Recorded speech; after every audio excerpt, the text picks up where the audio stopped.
Split the bamboo in the morning, dry it till night. Shape and bend it nice and tight. Cross the strands to form a pattern, coat in silk, and you have a lantern. That's how you remember how to make a xiao lantern. Did you get all that, Chi-Chi? Morning, split bamboo, traveler. Then get silk, make paimon. What? No, that doesn't even rhyme. Look, it's them. Hey, Yaoyao! Hey, Chi-Chi! Whoa, Traveler! Paimon, you're here! Happy Lantern Rite! What you up to? I'm teaching Chi-Chi to make xiao lanterns. It's a real test of finger dexterity, so it'll help keep her nice and loose. Yes, I do finger exercises to be a nimble zombie. Wanna try too, you two? Oh, okay. Well, we need a whole bunch this year so it doesn't get too dark at night. Too dark? What does that mean? Dr. Baizhu has patients who got hurt walking at night. The moon disappeared, so it was too dark to see. The moon disappeared? Like, behind the clouds? It was Jianzhu, the moon devourer. Changshan told me about it, but now I forgot. It's an old myth from Neuvillette about a giant toad in the sky that eats the moon. What?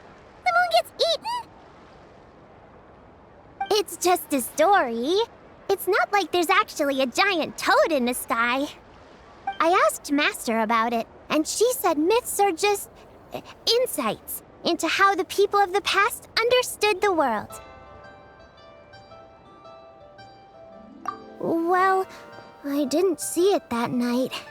But I've checked several nights since, and it's been there same as ever. According to Chi-Chi, though, the Ministry of Civil Affairs sent someone to do some kind of serious investigation. So, I don't know. Maybe something did happen. The Ministry of Civil Affairs? This is starting to sound bad. It's okay. You can fly. Even if it's too dark, you won't fall and get hurt. Yeah, exactly. So turn that frown upside down, Paimon, or someday you'll get a whole bunch of wrinkles and wake up looking like an old granny. What? Okay. No more frowning. But the Traveler can't fly. He could still fall and hurt himself, right? Don't worry. That's what the xiao lanterns are for. As long as we make enough, Liyue Harbor will never go dark. Yeah, and there's the giant lantern too. Oh, right! I almost forgot. Look! This year's Grand Lantern commemorates the Adeptus who guards the moon. With her watching over it, the moon will be safe for sure. A white horse? Wait! So that's the White Horse Adeptus? Yeah! Legend has it she used to live on the moon. So if it were ever in danger, I'm sure she wouldn't just stand by and watch. Huh! We've heard of the White Horse Adeptus before, but we never heard the part about her living on the moon. Probably because it's a folk legend from Neuvillette, so not a lot of people know about it. But recently, some ancient artifacts were unearthed in Liyue, and the archaeological team even found evidence of ancient people worshipping an Adeptus who lived in a palace on the moon. It's kind of like how we write wishes on xiao lanterns and release them during Lantern Rite. The White Horse Adeptus would descend from the moon in her jade carriage and grant people's wishes. Ooh! When did that happen? She sounds different from the other Adepti in Liyue. It must have been a super long time ago, 'cause even Master barely knows anything about this Adeptus. Nope. Kinda unbelievable, right? Yanfei said the White Horse Adeptus might even be a made-up legend, just like Janju the Moon Devourer. Yeah, a made-up horse and a made-up toad. You're mistaken, children. The White Horse Adeptus really does exist. Oh, Mr. Liu from the Baiju Guest House. But how do you know that for sure? Have you ever wondered how the guest house got its name, Yaoyao? Baiju... White Colt. So, it's named after the White Horse Adeptus? That's right. And that's because one of my ancestors was once blessed by the White Horse Adeptus. Wait, really? Tell us more! Tell us more! It was a long, long time ago, when this ancestor of mine was still a young girl. She was out gathering herbs and accidentally fell off a cliff, but the White Horse Adeptus rescued her. Oh, that's it? Paimon was expecting something a bit more... special? We've heard a whole bunch of stories like that before. Patience, young one. Let me finish. After the White Horse Adeptus saved my ancestor, she told her a story about the moon and the ancient kingdom of long gone. My ancestor was so captivated that she completely lost track of time. So much so, in fact, that when she returned to her village, she found nothing but a desolate ruin in its place. It was as if, without her knowledge, countless years had passed in the mortal world. Huh? The most extraordinary part of all is that it turned out to be a dream. When she woke up, she found herself at the bottom of the cliff, right where she had fallen. Other than her medicine basket, now filled to the brim with rare herbs, it was as if nothing had happened, until out of nowhere, a horse's whinny echoed through the air, and when she looked up, she saw a pristine white horse leaping over the cliff. A white horse leaping over the cliff?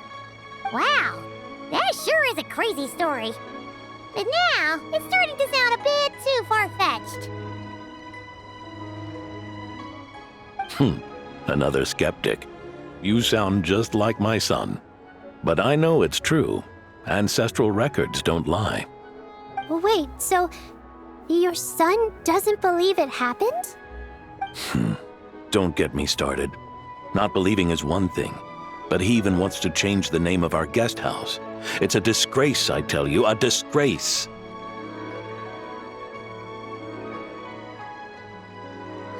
Well, it was getting about time for him to take over the guest house. And what's the first thing he does? Starts going on about how the name doesn't attract enough customers and how we're losing business to Wangshu Inn. Can you believe that? As if Baiju Guest House and Wangshu Inn aren't miles apart from each other. Oh, what about something like the Geo Lord's Rest? Paimon bets that would get people through the doors. Geo Lord's Rest. I like that one. This isn't about getting people through the doors. This is about disrespecting our ancestors. Oh, White Horse Adeptus, my wish is this. Let your divine power be known. Teach my foolish son the error of his ways. Paimon wants to learn more about this Adeptus. Hey, maybe we should ask Zhongli. Good idea! Mr. Zhongli is super knowledgeable. He can answer questions even Master has no clue about. Yeah, we just saw him having tea at third round knockout. All right, then that's our next stop. Chi-Chi and I are gonna keep making Shao lanterns. Careful on the road. Goodbye, Paimon. Goodbye, traveler.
Oh?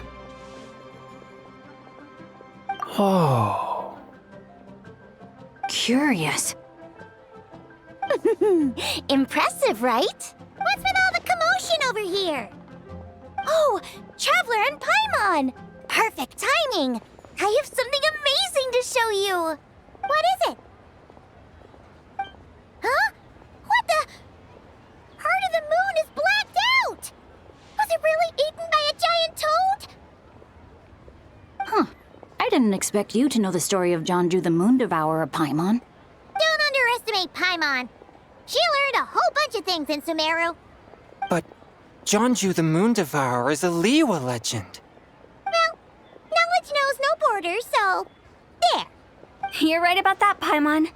But this dark circle doesn't look anything like a toad to me. A toad's egg, maybe? But that's about it. Oh, wait, Traveler! You've been in Nodcry, right? The people there worship the moon goddess. So you should know what's going on here. Really? Not even in a place where people worship the moon? Oh yeah! Master told me that the tale of Jianzhu, the Moon Devourer, was how ancient people explained a certain celestial phenomenon. But what is it exactly?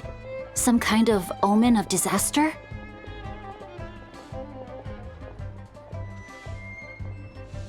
How so? Oh, but in this picture, the moon is being covered from the center. So this can't be a normal eclipse. Then it's still an omen of some impending calamity? We never said that! Ugh, some crazy customer left it at the restaurant. Just thinking about it gives me the chills.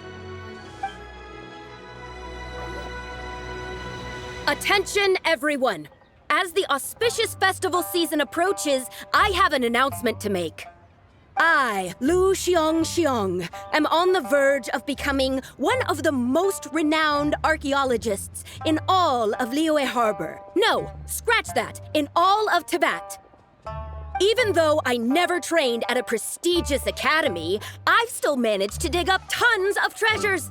And I understand practically a whole dictionary's worth of big words, too. Like my pops always says, no pain, no gain. And I haven't had it easy, that's for sure. So, it's definitely my turn to make a name for myself. What's the deal with her? No idea. Maybe she ate a bad batch of perch stew? What? You don't believe me?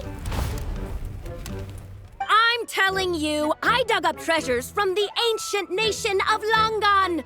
I even got a picture of Jonju devouring the moon. Longan? Jonju?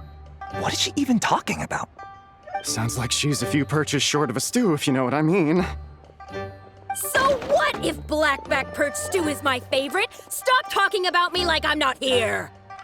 Whoa, what are you doing? You're just a stupid, ignorant man, and I'm gonna kill you. Young lady, you need to calm down. What? So you're looking down on me now too? How about I take you both out then? How does that sound? This is a place for dining. If you wish to take me out, you'll have to do it elsewhere.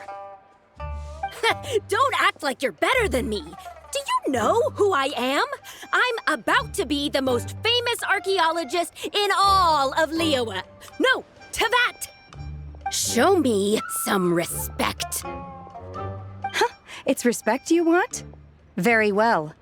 For the sake of the other customers, we'll do this your way.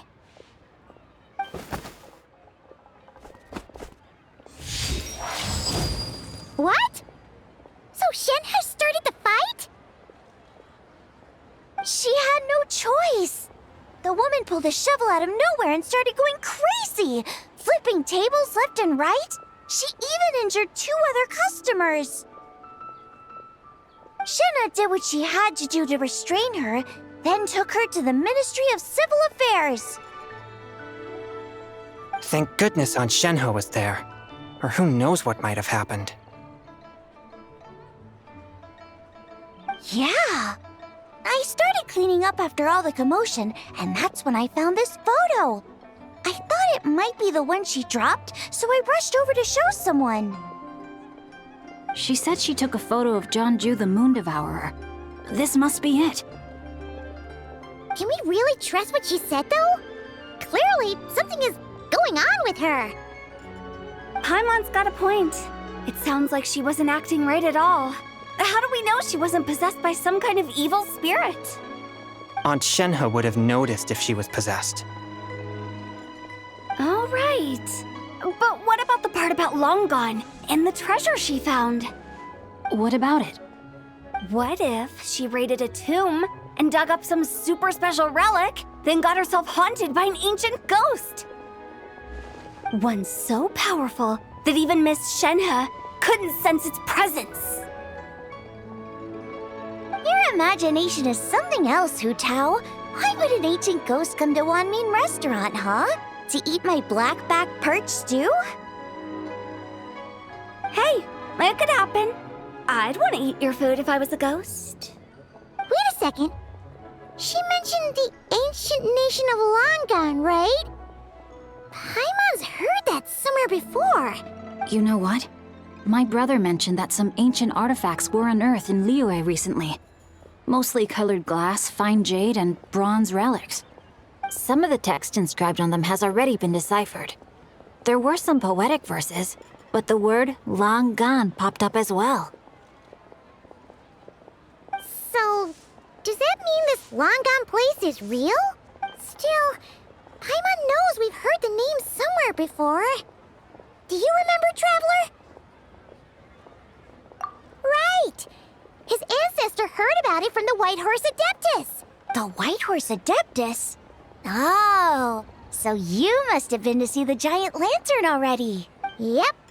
And it turns out that the White Horse Adeptus is super mysterious, too. Even Madame Ping hasn't met her. Wait, I thought she was the gold-eyed Celadon mare of the 8 Adepts. That's just the interpretation you believe in, Hu Tao. There are other theories out there, too. The elders of Qingce village believe that during the Archon War, a white horse leapt from a clear spring, transforming into an Adeptus who aided Rex Lapis in battle. In Chenyu Vale, some of the tribes take her to be the daughter of time and trace her deeds to an even earlier era.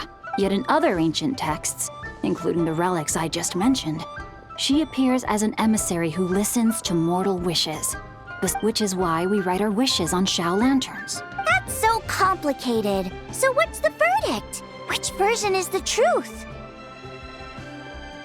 I'm afraid there's no definitive answer to that. You two have been all over Teyvat. Do you have an idea? Nope, sorry. We were actually on our way to ask Zhongli. He knows even more about this kind of stuff than us. Ah, looking for a consultant, huh? He's having tea with Miss Linlong. Shigu Antiques is hosting an exhibition tonight. An exhibition? For what? All those antiques Sing Show just mentioned. So if you head to the big ship docked in the harbor tonight, I'm sure you'll find him. So, where to next? How about we go to the Ministry of Civil Affairs to ask about the White Horse Adeptus? We might be able to find out more about the recent moon situation, too. If you're heading to the Ministry of Civil Affairs, could you give them this picture for me? Since it belongs to that customer, she deserves to get it back at least. It might even help the Ministry with their investigation. Ha! All right! We're off! Oh, wait! I almost forgot! Happy Lantern, Rite! Come have a meal with us when you're free. We'll be there, or we'll be... square. Thinking about it now, could it be possible that photograph was a fake? A fake? You mean like the customer fabricated it to gain academic recognition? Nice one, Xianyun. I never even thought of it like that. How about we go check out that place tonight? I know exactly where it is. All right. I'll get scolded if I get home too late. Live a little, Sing-Cho. You act like this is a first for you. Worst comes to worst, we'll get Xiangling to cook you something delicious, okay? Well, when you put it like that... I suppose it's worth the risk. You were just waiting for the promise of free food, weren't you? Fine. It's a plan then. We'll meet up tonight.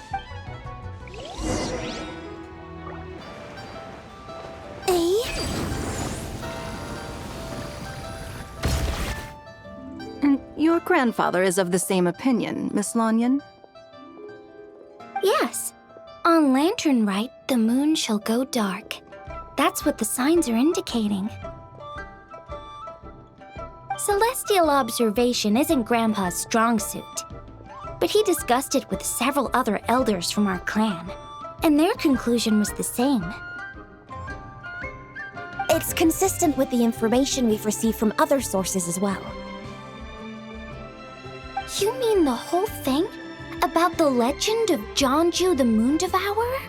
Happening in real life? Yes, that's one of them. So it's true. I thought it was just a rumor. It's true. But right now, the bigger issue is that all our sources indicate the phenomenon's gonna happen again. I'm not sure this bodes well. Let's remain optimistic for now. We're making progress interpreting the artifacts, and Ganyu is consulting with the Adepti as we speak. Besides, apart from the incident at Wanmin Restaurant, there haven't been any other moon-related disturbances. Ningguang, Keqing, and Lanyan! You're all here! Oh, Traveler! And Paimon! It's been a while. Happy Lanternlit. Yes, happy Lanternlit. What brings you here, though? I thought you'd be in the harbor enjoying the Xiao lanterns. You're certainly not the type to visit Yujing Terrace for no reason. Is there something I can help you with? What? We're not allowed to just drop in on our friends during the festive season? I was only teasing. You're welcome to visit us anytime you wish. Oh, and about all the moon business you were just talking about? We have something to show you. Here, take a look! Whoa! Something really did take a chunk out of the moon. Someone managed to capture a picture of it. Is this Jianju, the Moon Devourer, then? Even though we confirmed this event took place, I still can't quite believe what I'm seeing. Where did you get this picture? From Xiangling! She found it when she was cleaning up after that customer caused a scene. She thinks they must have dropped it. Wait, is this Chuang Terrace? No, it's just where I'm from. It said that Chuang Terrace was where the ancient people of Neuvillette communicated with the heavens. And in this picture, the moon happens to be right above Chuang Terrace. I was just surprised, that's all. It's probably just a coincidence. That's interesting because the ancient people of Neuvillette migrated there from the chasm area. The chasm? So, that place is involved too? According to our investigation, that customer you just mentioned, Lu Xiangxiang, her father and grandfather are merchants in Liyue Harbor, and her mother and grandmother grow tea in Chaoying Village. A few days ago, she left her home in Chaoying Village to join a civilian archaeological team funded by Hoishan Hall, and ended up excavating some artifacts in the chasm area. These artifacts were then entrusted to Shigu Antiques and are set to be featured in an upcoming exhibition. Then, of course, the incident at Wanmin Restaurant occurred. We suspect something happened during the excavation that left her with quite the shock. And now, it seems like she also went to Chuang Terrace and took that picture of the moon disappearing. The chasm? Chuang Terrace? Things are getting pretty complicated. She's not in a good mental state. So we took her to Boo Boo Pharmacy to get some help. Why don't you come with me to check up on her? At this point, you seem invested in this case too. Then let's head there now.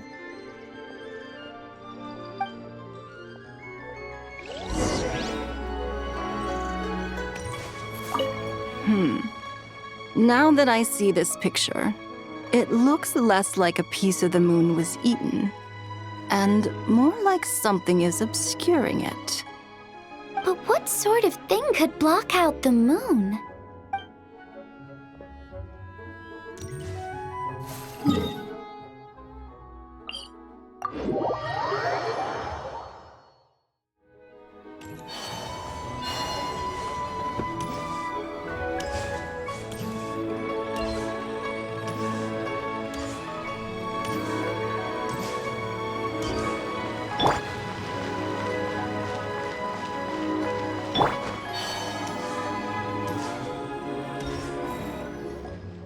Ah, Lady Yuheng. Oh, and the Traveler and Paimon are here as well. What a pleasant surprise. Happy Lanternlit. I hope we're not interrupting, Dr. Baizhu. Not at all. I assume you're here to see the patient? Unless it's urgent, however, it would be best not to disturb her rest. It's quite unstable. She's even more agitated than when she first arrived. And she refused to cooperate when we tried to check her over. I had no choice but to prescribe a calming draught and to have her rest for 2 days. So she's getting worse? That isn't the news I was hoping for. It's just a precaution. Based on an earlier conversation with her, it seemed more like a fixation than anything else. She hasn't lost her mind. That's right. When we asked about it, she kept insisting she was going to be famous far and wide. Well, it might not be far and wide, but she certainly made a name for herself around Yujing Terrace. Even some of the Qixing know who she is. Not often, that's for certain. From my initial assessment, the patient appears to have experienced some sort of shock, and whatever it was seems to still be haunting her. But what could have caused such a thing? The relics from the chasm? Or the moon above Chuang Terrace that night? Come back in 2 days, and you might just have your answer. I suppose that's all we can do for now. We'll take our leave then, Dr. Baizhu. Of course. If you need anything else, don't hesitate to stop by. Speaking of those relics from the chasm, aren't they being featured in an exhibition tonight? That's right. Are you planning to attend? Yeah, we wanted to have a talk with Zhangli anyway, and now Paimon's even more curious about these relics. I would, except every item in the exhibition had to be registered with the Ministry of Civil Affairs. So I'm afraid it's been spoiled for me. I reviewed them all myself. There are some rather peculiar artifacts, that's for certain. We're still working on decoding the ancient text that appears on them. Yeah, the word jade appears a whole bunch, doesn't it? Huh? How did you know? Shincho told us. He said there were some ancient poems on them, too. He's quite well informed, isn't he? Well, he's right. We believe they're direct references to the ancient nation of long gone. As for the other text, instead of regular poetry, it seems to be more like ceremonial language used to worship the moon and the gods. The moon and the gods? Well, looks like it's almost time for the exhibition. You two should head over. There's an usher at the harbor who will lead you to the venue. Not at all. The exhibition is free to the public. The people of Liyue have a great respect for our history and are eager to learn from it. Plus, the exhibition is being organized by Linlong, the owner of Shigu Antiques. As far as I know, it's been a long-time goal of hers to hold a cultural exhibition of this scale, where people can learn all sorts of information about the past. Guess we're in for a real treat tonight, then. Yes, have a great time. There's still more artifact decoding work I need to finish, so we'll have to part ways here. After seeing the picture you brought, There's a few ideas I'd like to follow up on. You're hard at work even during festival season? Huh. You haven't changed one bit, keqing. I'm simply fulfilling the responsibilities of my position. That's all. All right. I should get going. See you later. Well, guess we should head over to the harbor and find that usher.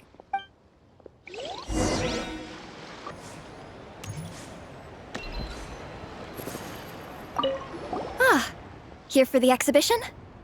I can take you aboard. After you.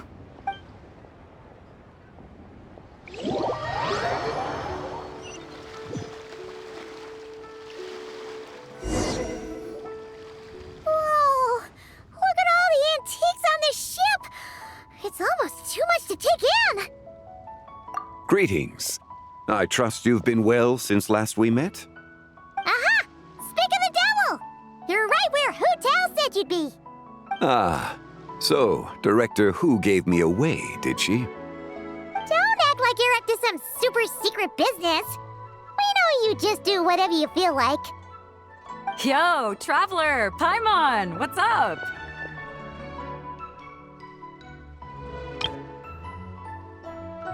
It's been a while, you two. Happy Lanternlit.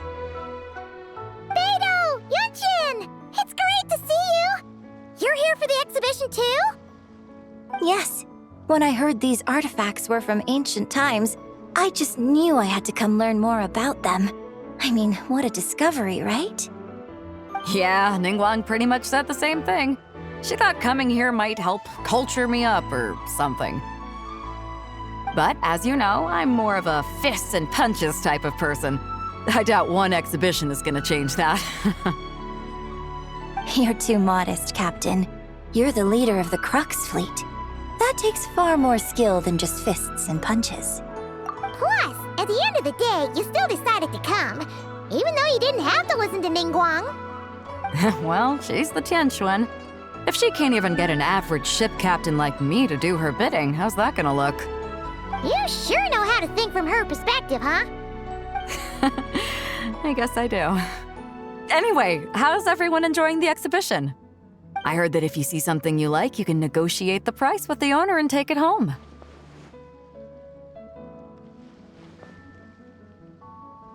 Wait, so we can buy this stuff? Indeed.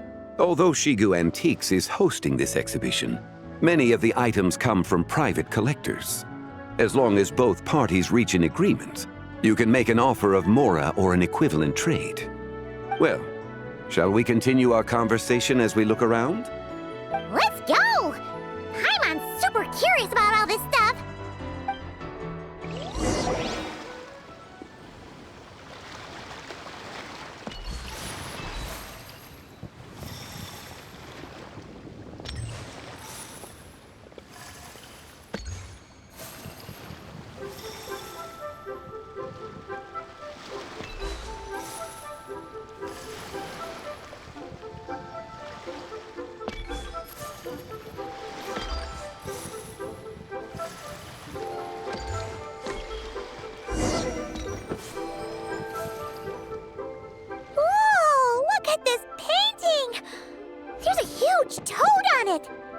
Could it be... Huh. This material is quite unusual. It doesn't look like paper. More like silk or some other kind of fabric. Yeah, I was thinking the same thing. Well spotted. This is a painting of Jianju, the Moon Devourer, made primarily with mulberry silk. Such craftsmanship is rarely seen in modern-day Liyue. Ha! Jianju the Moon Devourer! Paimon knew it! That toad made it super obvious. What's that? A new dish at Wanmin restaurant? No! It's a kind of lunar eclipse. You heard about how the moon disappeared recently, right? Oh, yeah. You're saying a toad did that? It's what the legend says. So, nothing to do with food then.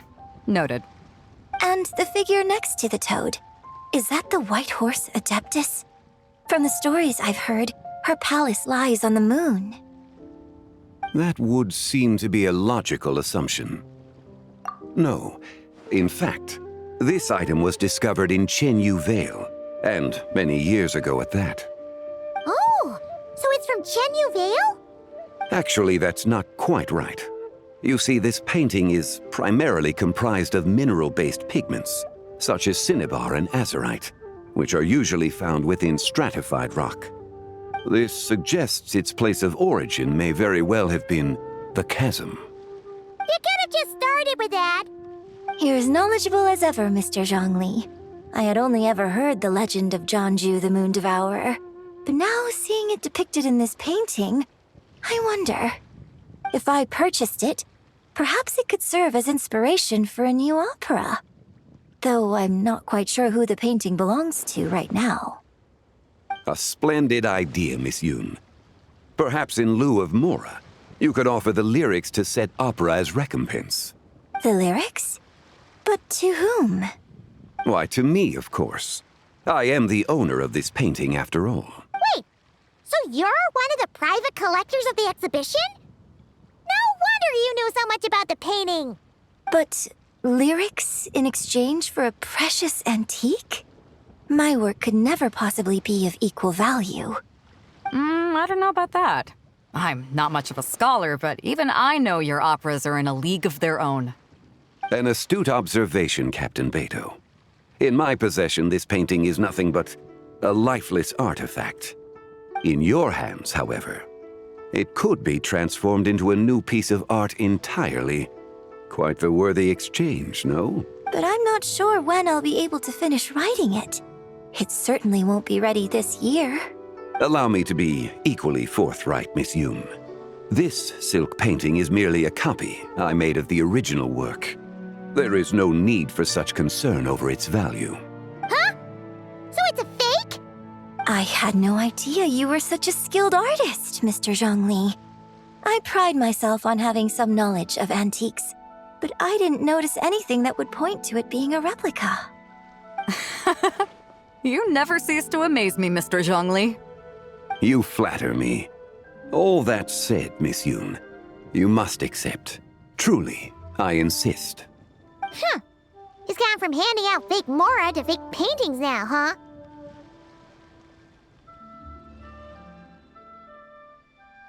Your kindness is impossible to refuse, Mr. Zhongli. Rest assured, I'll be sure to return the favor. I shall look forward to it. Man, that was quite the find. I should buy something too, if only so I can show it off to Ningguang. Let's keep going and see what we can find.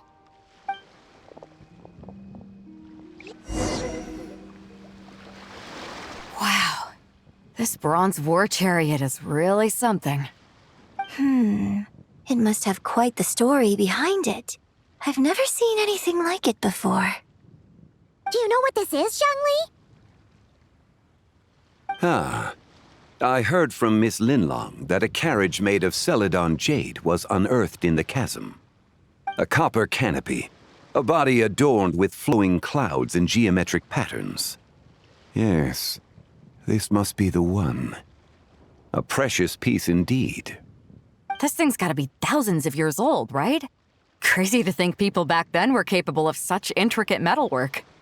Too often, we view the past and future through the lens of the present. Objects that fascinated us as children seem crude later in life. And that's only after a few decades or so of separation. If one were to stretch time across hundreds or thousands of years, one might discover that time is not always a force that pushes things forward. It would seem the people of that era managed to create a remarkable civilization in their own right. Makes me want to get my hands on this even more. Ningguang's gonna be so jealous, don't you think? Has this war chariot caught your eye, Captain Beto? Oh, you must be Linlong from Shigu Antiques. Nice to meet you.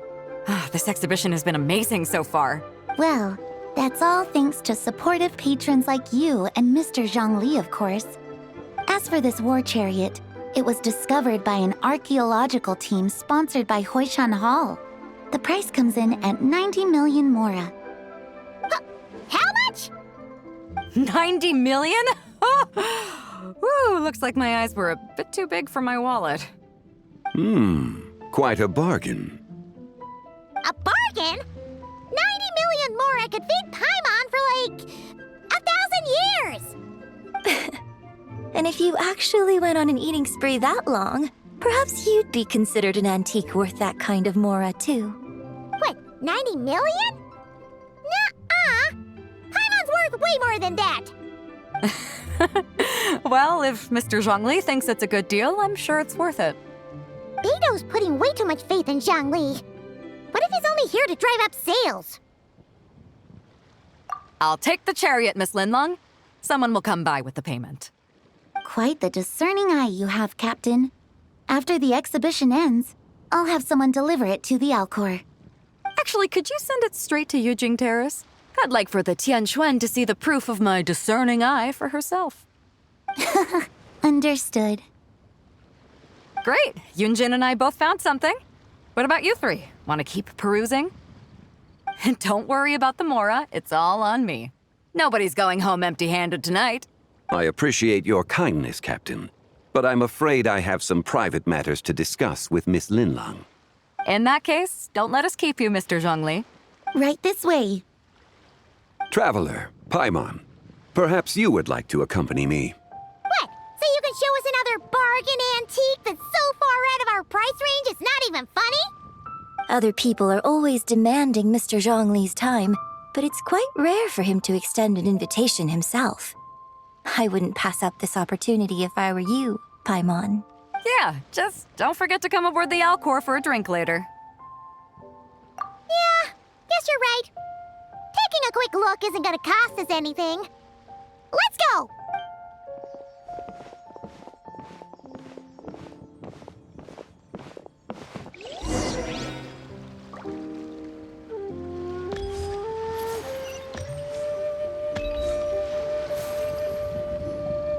These are all the jade pieces that were found, Mr. Zhongli.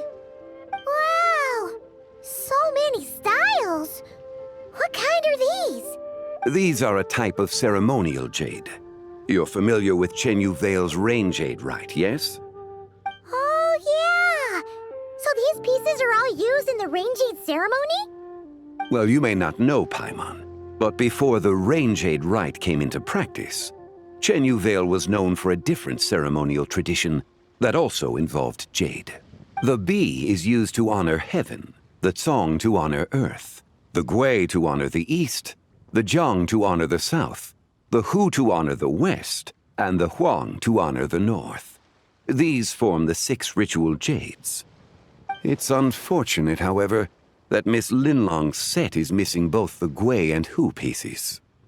Oh, I know. These jade artifacts are from such an ancient time. It's proved difficult to track them down, even for our establishment. No matter. You happen to have precisely the piece I was looking for. Huh? This broken jade token? I didn't expect this to catch your eye, Mr. Zhongli. It isn't one of the 6 ritual jades. An affect belonging to an old acquaintance of mine. An old acquaintance? One of your collector friends, Mr. Zhongli? You could say that. Traveler, take a closer look.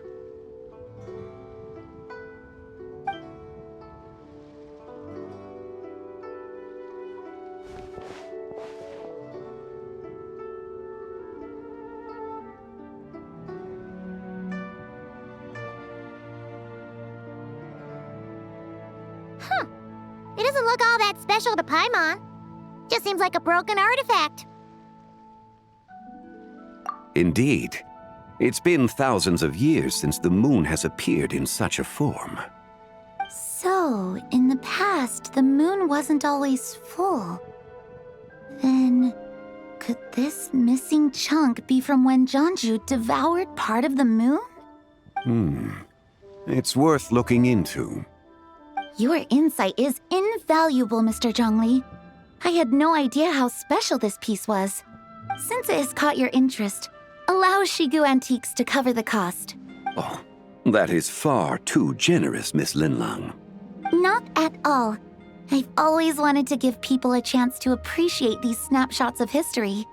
So holding an exhibition like this has been a lifetime wish of mine. And it never would have been possible without your help, Mr. Zhongli.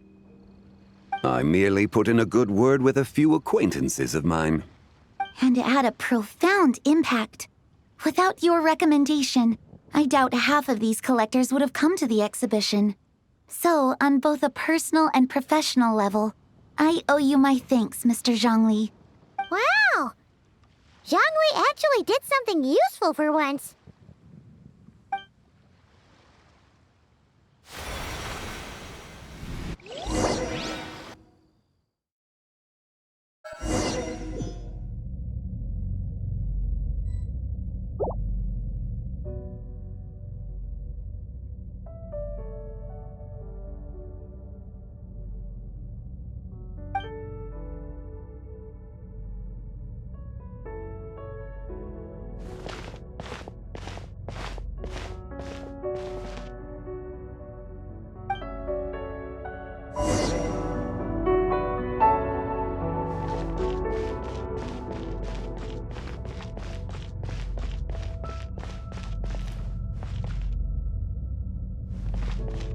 Three, 5, 7.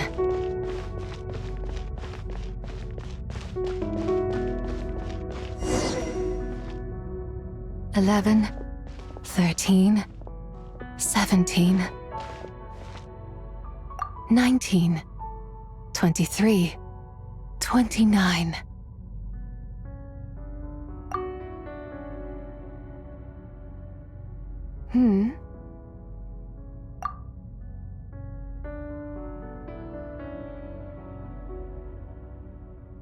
You also enjoy counting in such a fashion, lost child?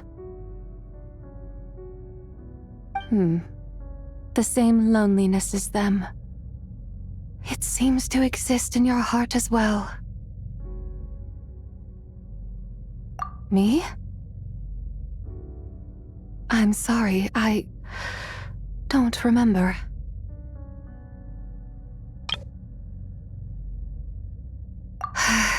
The shadow of the moon?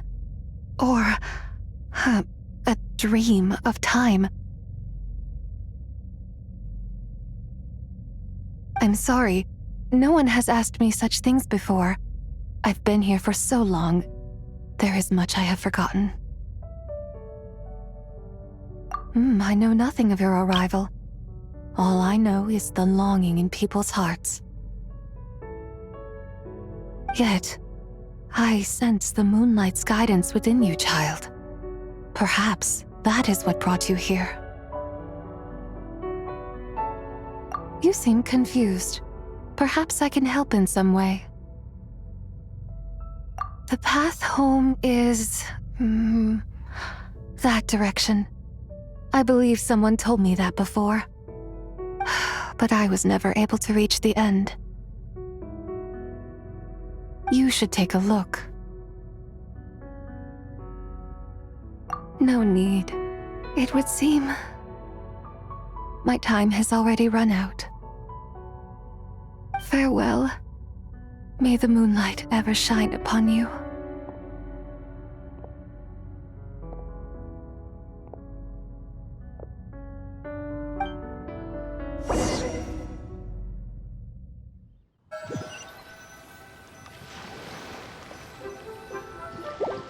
Wow! Zhongli actually did something useful for once. Your complexion looks rather ashen, traveler. Are you feeling all right? Yeah, what's wrong? Does your stomach hurt? Huh? What are you talking about? You were right here the whole time. Ah, I see. I'm afraid we must take our leave, Miss Linlang. My friend has taken ill and I must escort him to get some rest. Of course. Traveler, Paimon, please, come with me. Ah, yes. Regarding the payment for the jade token. Charge the expense to the Wangsheng funeral parlor if you would.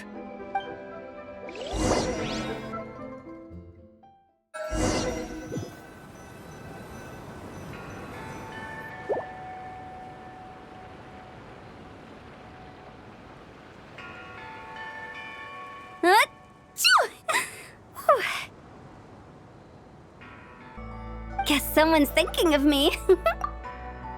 But this late at night? Must be that consultant of yours. I bet he's out there spending all year more at the exhibition. Yeah, he'd be the perfect employee if he just knew how to rein in the spending. But never mind him. Let's focus on the moon. We gotta see if it gets eaten tonight. I don't think it's going to happen. We've been out here all night and the moon's the same as ever. It is quite late, and Xianyun's getting tired. How about we head back? We can come back another time. Head back? Already?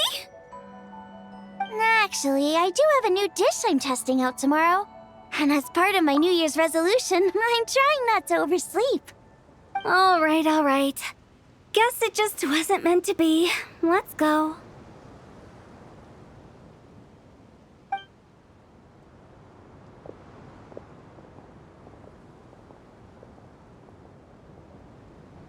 When the sun's out, bathe in sunlight. When the moon's out, bathe in moonlight.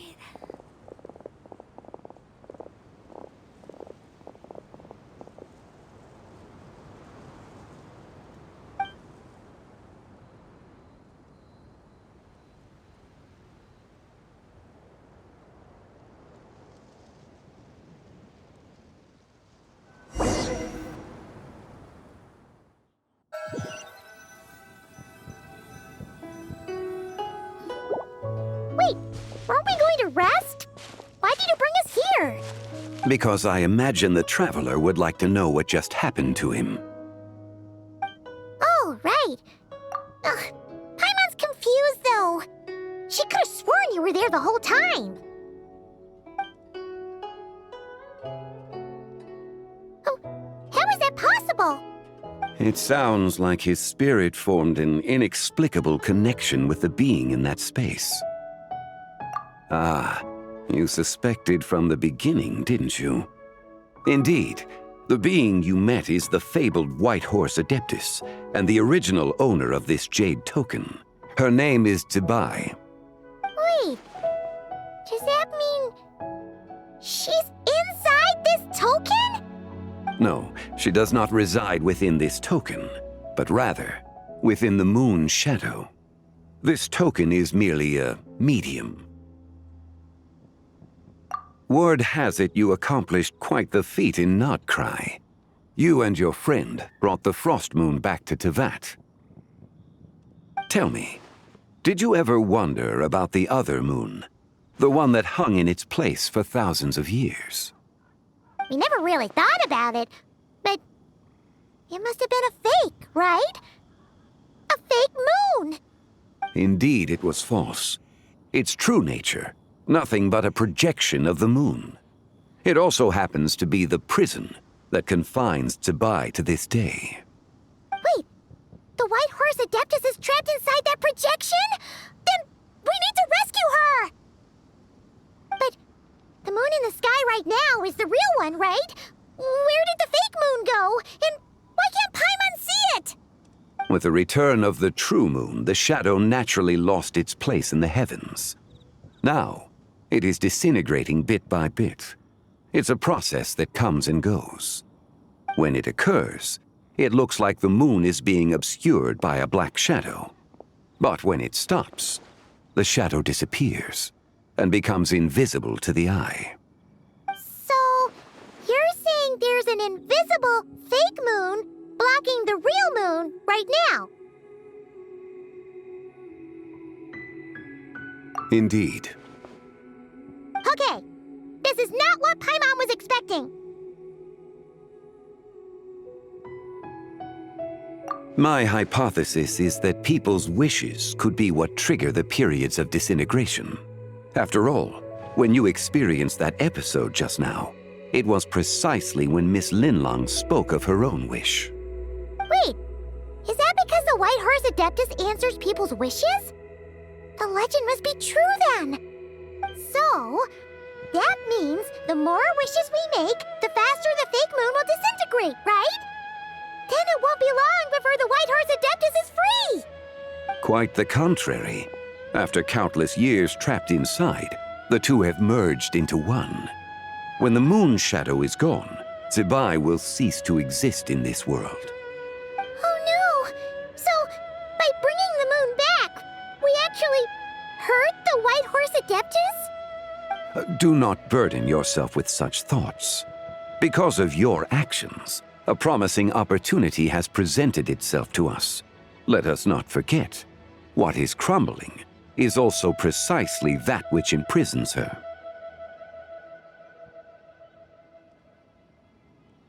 Yes, and that is why I invited you here tonight. Your connection to that broken jade token confirms that you can do what I envision. However, while I had hoped to receive your assistance, this matter could have significant ramifications. I must admit a certain reluctance to implicate you in more of Tevat's secrets. Often, the deeper one's knowledge of such matters, the harder it becomes to extricate oneself from them. You are someone who once traveled through the boundless sea of stars. I cannot help but wonder, perhaps it is wrong for your fate to become too entangled with the fate of any one world. Such is your conviction, then. Since journeying beyond Lille, you have had ample time to reflect on these matters, it would seem. Very well. The first secret I must reveal is that Zibai has long since passed away. The being within the Shadow Moon is merely one of the 3 deadly selves she severed before her death. Wait, the White Horse Adeptus is dead? Weren't you supposed to tell us how to fix this? Now it just seems even more impossible! Please, remain calm, Paimon, and allow me to explain. The 3 deadly selves is a practice used by those engaged in spiritual cultivation. The intent is to sever the 3 vice-laden mortal selves to reveal one's true, pure self beneath. However, Zibai's 3 selves are more complicated in nature. Because in the moment before her death, someone preserved the shattered essence of her soul and placed the fragments within her 3 deadly selves. If we retrieve the 3 fragments of her soul, there is a chance we can restore her presence in the mortal realm. So that means we can bring her back to life? Yes, provided we retrieve the fragments of her soul's essence from the 3 deadly selves.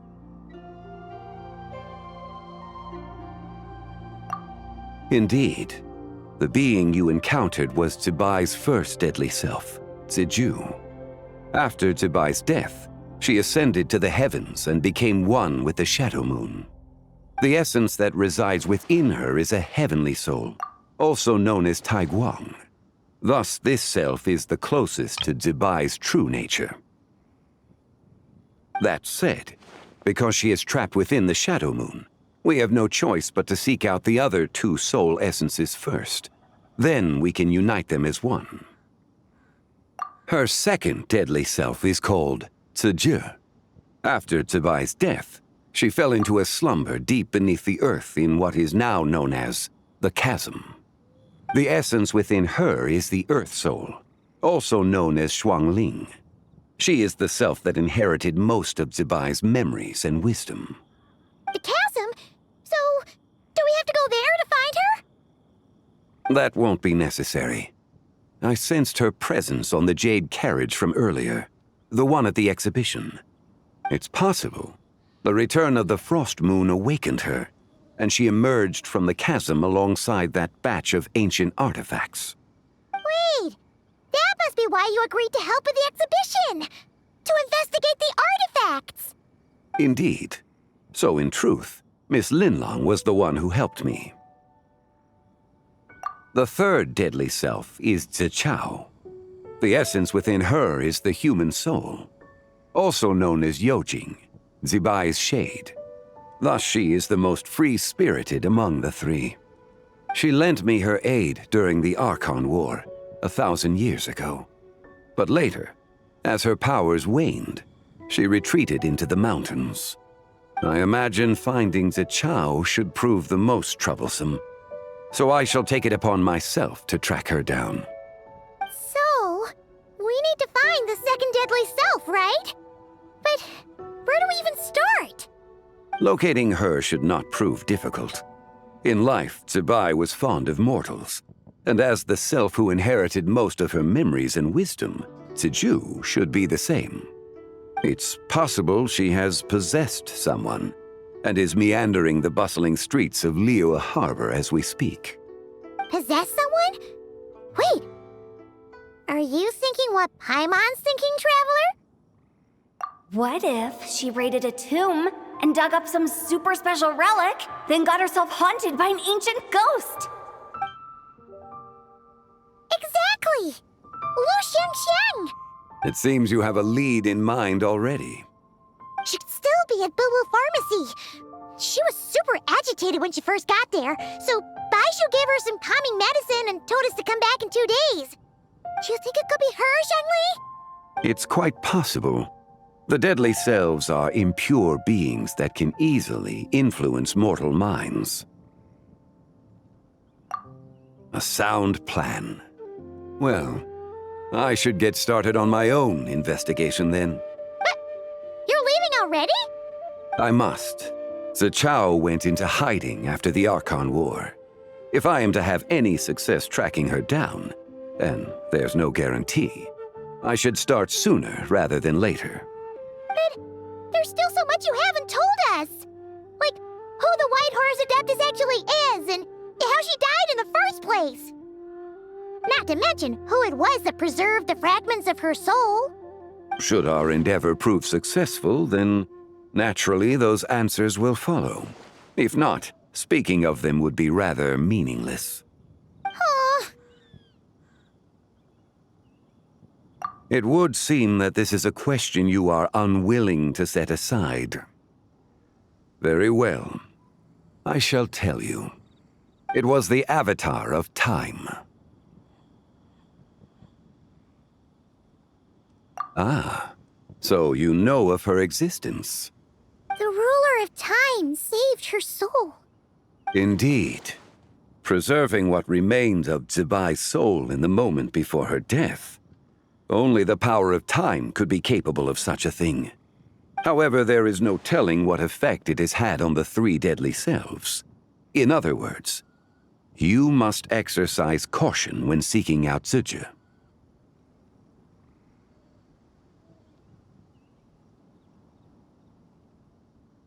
On the night of Lanternlit, countless Xiao lanterns, and the wishes written upon them, will be released into the sky.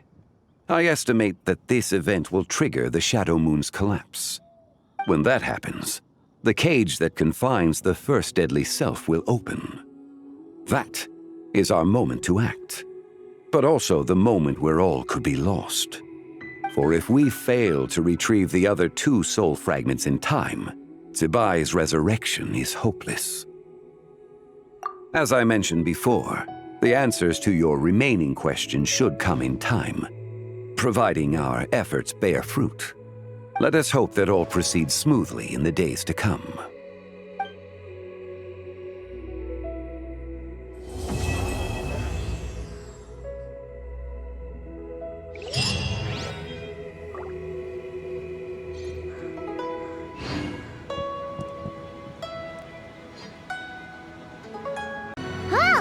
Should we head to Boo Boo Pharmacy today?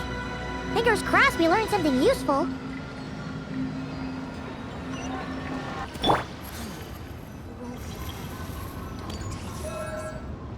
So let me get this straight. The patient disappeared right as you were delivering the medicine. I know it's hard to believe, but that's exactly what happened. It's true. 1 minute she was there, and the next she was nowhere to be seen. Hey, it's Yelan! Fancy seeing you here! Oh, is this a bad time? Not at all. Just a small roadblock in the case I'm working. Ningguang asked me to investigate a patient named Lu Xiangxiang. If you're here to find her too, then you're out of luck, I'm afraid. She went missing this morning. What? According to Dr. Baiju, the patient vanished right under his nose. But it just seems like that should be impossible. There 1 second and gone the next? Pretty sure Xiao can do something like that. Then you're suggesting this Lu Xiangshang is the vigilant Yaksha in disguise? Or some other Adeptus? Guess not. But this is so weird. How can a living person just vanish into thin air? Unless Linny decided to take his act to Liyue? Who is this Linny you speak of? He's... Oh, never mind. Paimon's just grasping at straws. Let's set aside the how for now, and focus more on the where. You mentioned this patient has a strong obsession with achieving fame and recognition? Yes. She kept talking about becoming a renowned archaeologist and making a name for herself. So, are we looking for a place where it's super easy to become famous? I think we should check out the Xiao Lantern crafting stalls.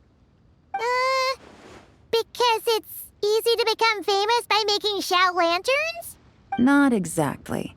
When the people of Liyue need a solution to a problem, their first thought would be to pray to the gods and the Adepti. If her wish is to become famous, she might write it on a Xiao lantern in the hopes that the fabled White Horse Adeptus might make it come true. That certainly sounds probable. Turns out, the White Horse Adeptus might be a lot closer to home than she thinks. What was that? Nothing! Let's go check out those stalls!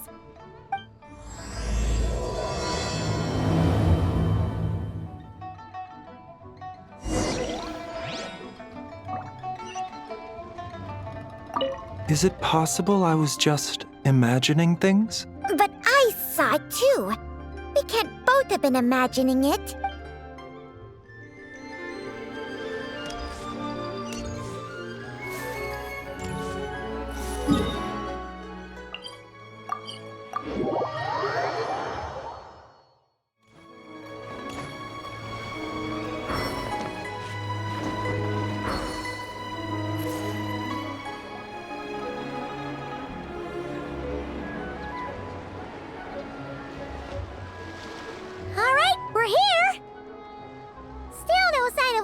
Shang, though.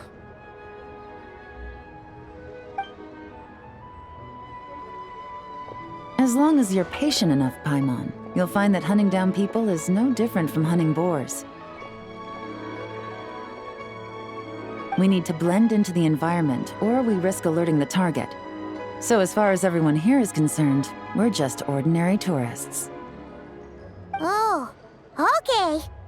If we need to blend in, then let's make some Xiao lanterns and write our wishes down, like everyone else. What's your New Year's wish, Yelan? I haven't given it much thought. Oh, and it can't be work-related. You gotta take a break once in a while, right? You're always staking out this suspect, tailing that criminal, hunting down this gang or that. Which is super amazing and all, but it's gotta be exhausting. Really getting into this, huh? You said to blend in, right? Come on! It's all part of the act! So you gotta think of something! Then, I suppose, it'd be to go traveling, the next time I get the chance. Traveling? That's our bread and butter! Wanna join us?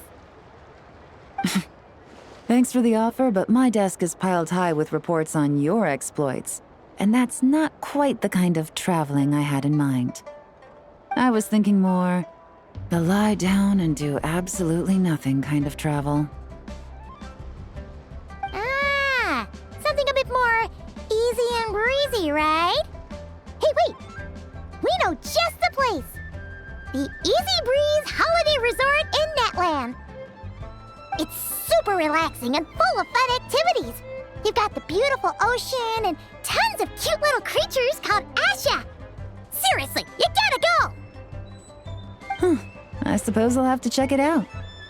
Hey guys, happy Lantern Rite!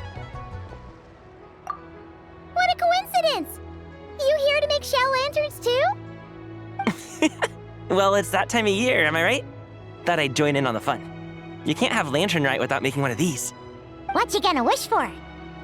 Aw, man, it's kind of embarrassing, but whatever. The truth is, the mighty mythical beasts are seriously struggling with recruitment. So I'm hoping to find a few apprentices and teach them the art of wushu dancing. Awesome! Sherfu Gaming, here we come! Whoa there, Paimon. One step at a time. I actually need to find people first. Yeah, but Paimon bets people will jump at the chance to learn from you! Well, I wouldn't be so sure. Wushu dancing is super physical and takes a lot of hard work to master, so it's not easy to find people. At this point, if the Adepti can't help me, no one can. I'll do it! Huh? You just said you wanted an apprentice, right? Well, I'm offering. What do you think? Whoa, the White Horse Adeptus works faster than I thought. Traveler, it's her. Lu Shangshang. Our target! Hey, didn't you hear me? I said I wanted to be your apprentice. No need to shout. I heard you the first time. What's your name? Step back a bit, Gaming. This person could be dangerous. What? Hey, what are you trying to do? Do you know who I am? Get back! Lu Shangshang, we have no intention of harming you. We just need to ask you a few questions. Get back, I said! Try to remain calm. If you come any closer, I'll...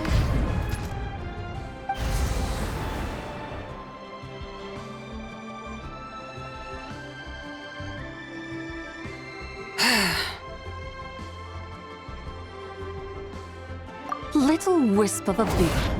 How are you able to see me?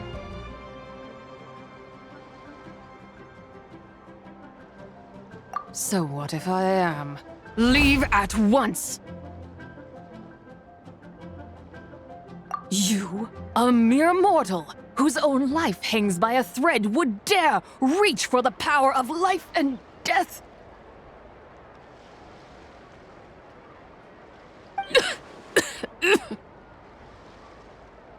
Unless you wish to be condemned to eternal damnation, you would do well to abandon this foolish endeavor. I shall speak on this no further. Don't come any closer. How did I get here? Who are you people? Playing dumb, are we? Save it. We know you attacked those people at Wanmin Restaurant. What? No, I would never. You must be mistaking me for someone else. You don't remember.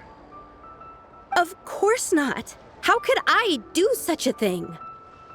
What about the photo you took near Chuang Terrace? What photo? What's going on? It's like she lost her memory or something. Well, this complicates things. I'll take her back for questioning and let you know what I find. Take her away. But I didn't do anything. I swear. That's weird. She seems so normal now, but she doesn't remember anything. This is just great. An apprentice falls right into my lap and now she's gone! Don't worry, Gaming. This is a special case. I'm sure you'll find one soon. Unless you're gonna pony up and offer a real solution, Paimon, I don't want to hear it. Gaming? What's up with... I'm done here! I'm gonna go find an apprentice, and I won't take no for an answer! Gaming, wait! Is it just Paimon, or was Gaming acting super weird just now? What? How do you know? Whoa! So you saw the second deadly self? And you think she moved from Lu Shangshang to Gaming? Uh-oh. Then we better find him before something bad happens! Let's go!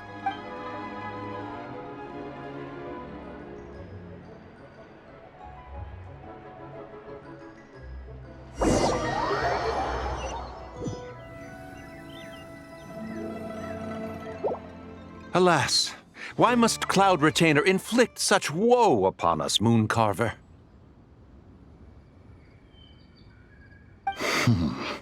By the order of Rex Lapis, we were supposed to make haste to the harbor to stand watch. Yet we arrived late, for you, in your inscrutable wisdom, chose that very moment to tend the mint. It is no wonder Cloud Retainer banished us to the wilderness in anger.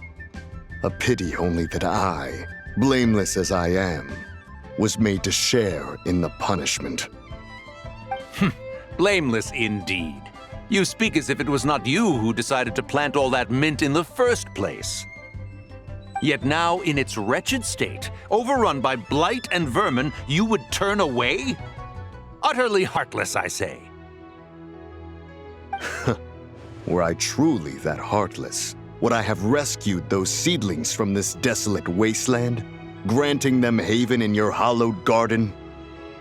Alas, if blame must be laid, let it fall upon Cloud Retainer for failing to recognize the virtue of our plight. Ah, at last a sentiment with which I can agree. If ever Cloud Retainer is away, we should steal into her abode and plant a veritable field of mint. A tempting little ruse, is it not?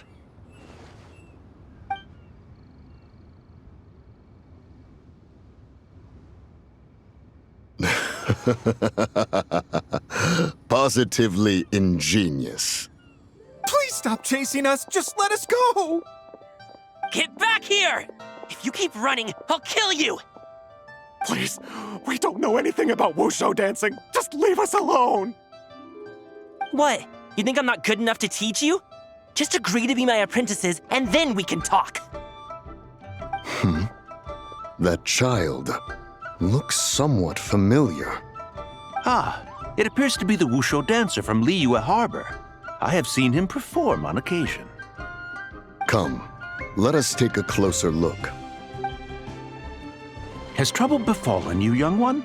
Perhaps we can offer aid. Oh, thank the gods. Please, sir, you have to help us. This guy's trying to force us to become his wushu dancing apprentices, and he won't take no for an answer. Oh, so it is you who require aid, not the other way around. Get out of the way, old man!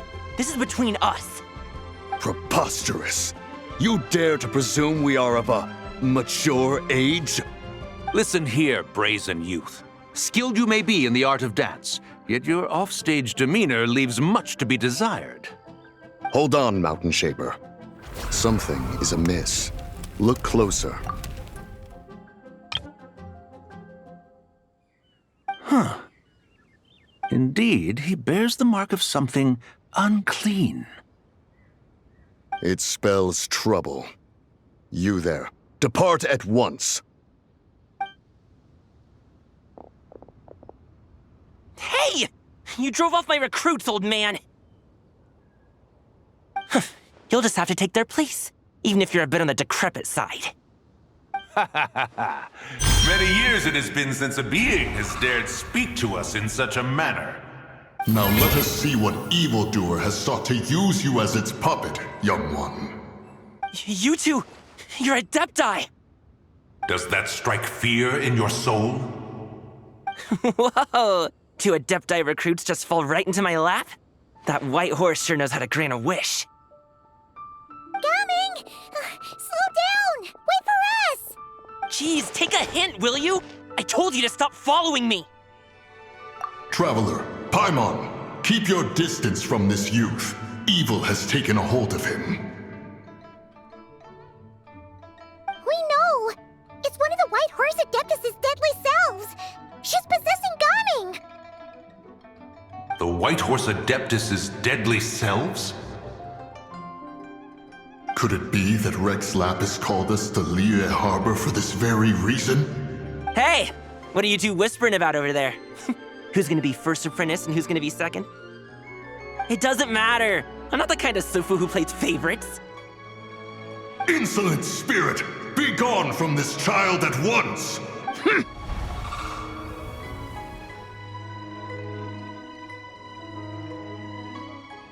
Little mite of a mortal.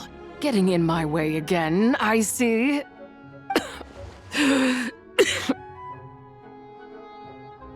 That is no concern of yours. No. Only by doing it myself will I find peace. Otherwise, rage will consume me. If I lose control, all will turn to dust. The curse of time. The memories this body holds. Come no closer! This is your final warning.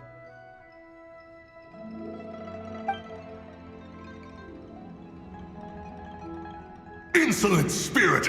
Be gone from this child at once! Huh? Traveler and Paimon? And two Adepti? Where are we? Weren't we just making xiao lanterns in the harbor? Coming! You're back! Ah! The sun is most scorching. Agitation stirs within me. I require cooling mint to beat this heat. And speaking of, Cloud Retainer has scorned this verdant wonder long enough. It is time for her to feel its wrath. The wrath of mint! Mountain Shaper, where are you going? Oh no! No, Mountain Shaper's acting weird. Oh, you don't think it's spread to him, do you? Spread to him? Quickly now, explain to me what has been happening. What? Was I really that rude? Jeez, someone get my dad to throw a slipper at me. I'm so... Whoa! You okay, Gaming? He is fine. It is simply exhaustion. But to think Mountain Shaper would succumb to something like this, it is most unexpected. So, what do we do? We can't just leave Gaming like this, but we can't ignore Mountain Shaper either, right? My cultivation level rivals that of Mountain Shaper. Were I to give chase, Zizha would but flee from his form and take refuge in mine. Seek out Streetward Rambler. Cloud Retainer and the Conqueror of Demons should be with her. I shall take this child back to the harbor and join you post-haste. Whoa! What are all the Adepti doing together? Rex Lapis charged us with keeping watch over Liyue Harbor should danger rear its head. I dare say this is the very crisis he anticipated. Come, we must devise a strategy before confronting Zizha.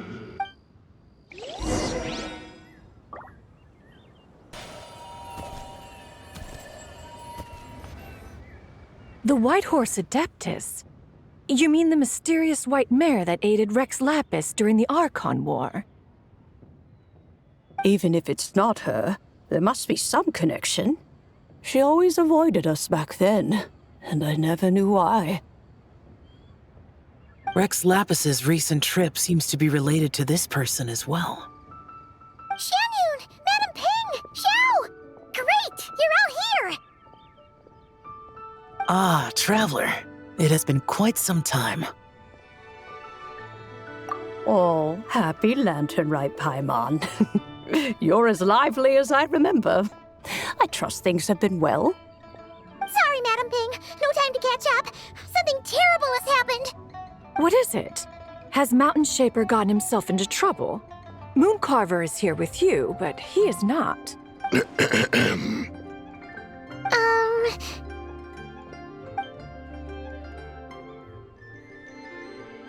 The Wrath of Mint?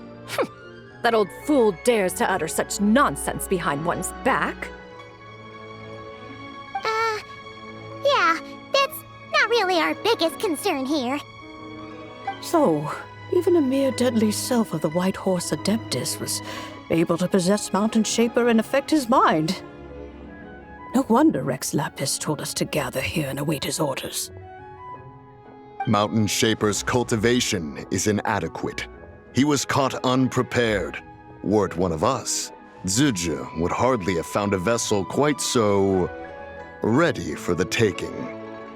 Hey, that's not what you said earlier. Where is Mountain Shaper now? A question that hardly bears pondering. Obviously, he intends to plant mint in the vicinity of one's abode. Ah, then he poses no great threat. We might as well let him be. Once he fulfills his wish, it's possible that Zizhi will relinquish him of her own volition. Your ulterior motive is most obvious, Mountain Shaper. You two hope for Mount Outsong to be covered in mint. One can see it clear as day. Not to mention, deadly selves are born of malevolent human desires, and naturally pose a great risk to the form and mind of all living beings. We cannot let this go unchecked. Let me handle it. I have relevant experience and know how to deal with such situations. One has no doubt of that. Yet your involvement would likely end in armed confrontation. In one's own estimation, the time for such measures has not yet come. Before his departure, Rex Lapis knew that Zizhi was active in Liyue Harbor, yet told us only to wait. It would seem, then, that Rex Lapis did not believe extreme measures were warranted here. Yes, this is quite a peculiar case. After all, Zizhi's possession does not seem to come with ill intent. It's more like she's guiding those she possesses to fulfill their own wishes. There is another matter of import, however. I sense tremendous resentment emanating from her. What could be its source to render her so unable to find peace? She was talking about the White Horse Adeptus memories, right? From what the Traveler said, it seemed like she was about to explode with rage. But why? With Rex Lapis away, if we wish to understand that which occurred in the past, we shall have to ask her directly. She also mentioned the Curse of Time. What could that be about? Perhaps erosion. Indeed. We are of the same mind. I heard that ancient clans in the mountains once regarded the White Horse Adeptus as the daughter of time. It seems there was some truth to that, after all. The daughter of time. Cursed by time? Time does not treat everyone equally. The longer you dwell in this world, the more it takes from you. Then what do we do? One has devised a solution. Based on what you have told us, it seems that Zizhi is in the habit of leaping to a different host when provoked. One's plan is for us to block all escape routes while you confront Mountain Shaper, forcing Zizhi to reveal herself. Then, if prior experience stands, she will have no choice but to possess you. However, not only are you able to sense it, you are also unaffected by the peculiar state of stasis.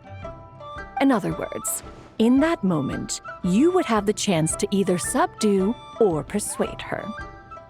That is akin to walking straight into the lion's den. Allow me to go instead. Yeah! Isn't this plan a bit too risky? Why doesn't Paimon try first? After all, even if she got possessed, it's not like she would pose a danger to anyone. Paimon's wishes aren't all food-related, you know. One would not suggest this course of action if one had any such reservation. Time and again, the Traveler has proved immune to Zizhi's influence. Consider for a moment why that might be. Oh yeah! That's what the first deadly self told you, right? Perhaps your time in Nodcry left you with the blessing of the newborn moon goddess, Traveler. And this White Horse Adeptus clearly has a profound connection to the moon. Indeed. Indeed. I see. Have you other concerns? conqueror of demons? I was just trying to fathom why Rex Lapis left without explaining the situation in detail. But now I think I understand. Rex Lapis entrusted this matter to the Traveler, which means in his estimation, the Traveler must be the key to its resolution. So I have no other concern. I trust Rex Lapis, and I trust you. Then we are all in agreement on proceeding with this plan? Very well. We should depart at once, lest we lose our chance. Let us see whether that old fool truly dares to face one's abode with Mint.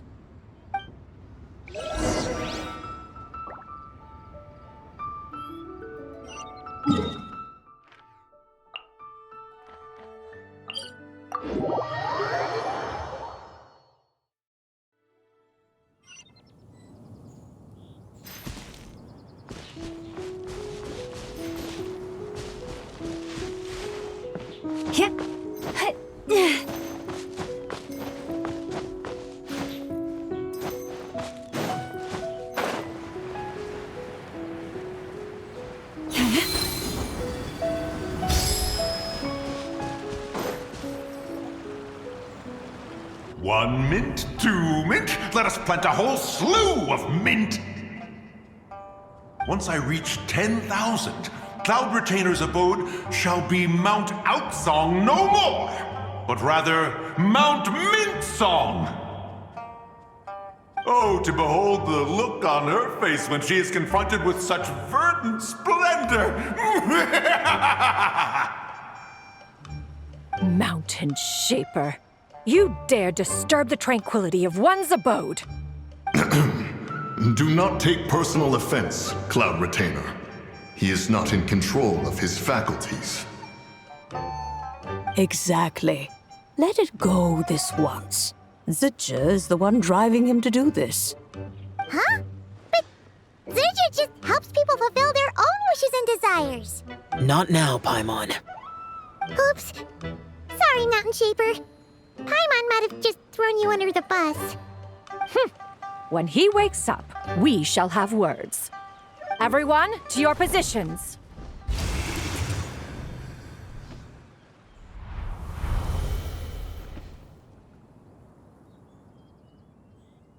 Be careful. A pest? I must catch it! Again!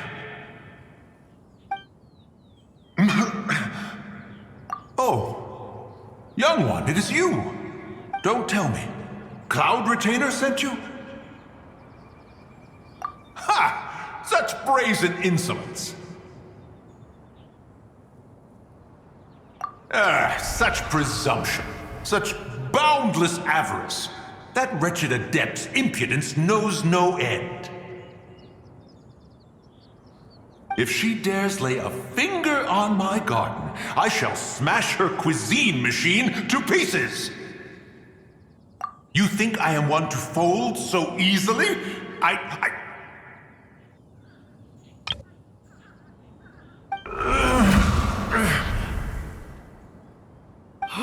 Insolent mortal!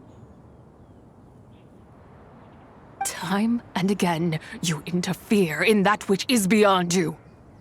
You make it exceedingly difficult to contain my rage.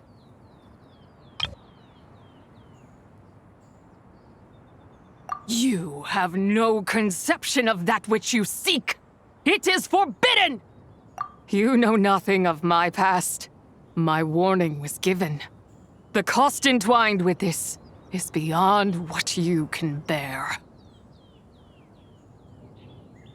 Stubborn mortal! You... Very well. If death is what you seek, who am I not to oblige? Come, let us see the extent of your resolve. Your wish is to behold the curse of time and the memories of this form? Then, let it be granted.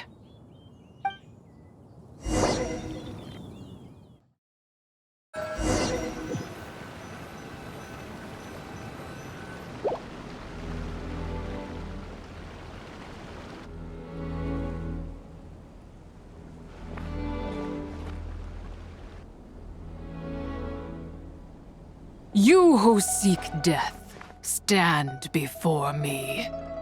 My prison. I was merely a trace of impure energy within Zibai's immortal body. When her soul was shattered, it should have been the end of me. But then, the one who governs time descended from on high and froze the moment of her death. And so, I remain in this world, unable to find release. A mortal who knows of her existence and would dare to speak her name. Who are you? Help. No, there is nothing we can do for each other. Her power, the one who governs time, it has surrounded me ever since. A blessing and a prison, all at once. No, I have been asleep in this prison for countless years, until a familiar presence woke me. Then, through that mortal girl's eyes, I saw it, as pure and bright as ever, unchanged across the millennia. It was the moon. That place is called Chuang Terrace. Did later generations rebuild the altar in a new location? It looks just like the one used to honor Zibai. Could it be that traces of what happened back then still remain in this world? That memory is embedded deep within the essence of Zibai's soul. It is one that should have been forgotten. Yet, it is precisely that which haunts my every waking moment, fuels my rage, and denies me a modicum of peace. Now you, a mere mortal, come to seek that which is forbidden. So, let us see whether the fire that fuels your ambition is a hero's wisdom, or I shall relinquish control over this body's curse and let it devour everything within sight. Run as fast as you can, lest this prison become your grave. Look, it draws near. The river of time, come to sweep all into oblivion. A torrent of tears for the dead and departed. I shall wait for you at the end, mortal. Evade being swept up in its waters, and I will show you everything. Fail, and we shall sink into oblivion together.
I did not expect that you would make it to the end.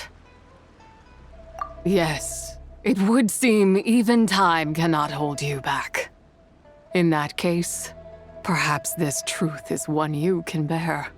Come, let your wish be granted.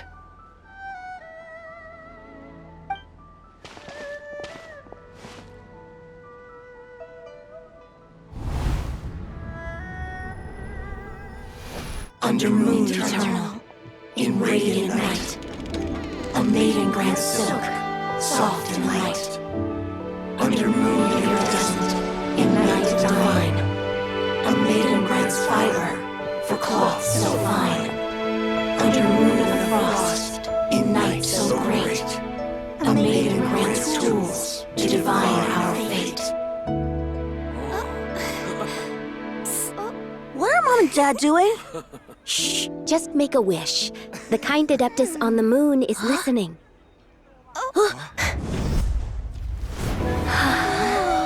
Look, it's Lady Zibai.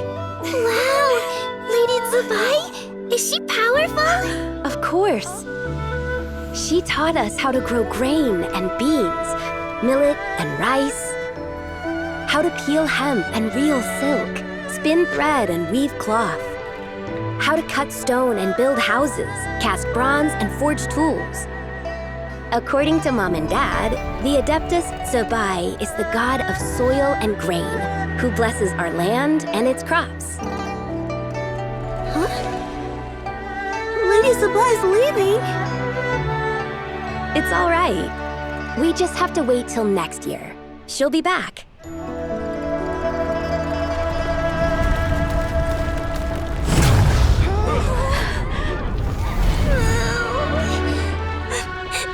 Mom and Dad are gone. Why hasn't Lady Zibai returned? She'll come. We just have to believe. What is that?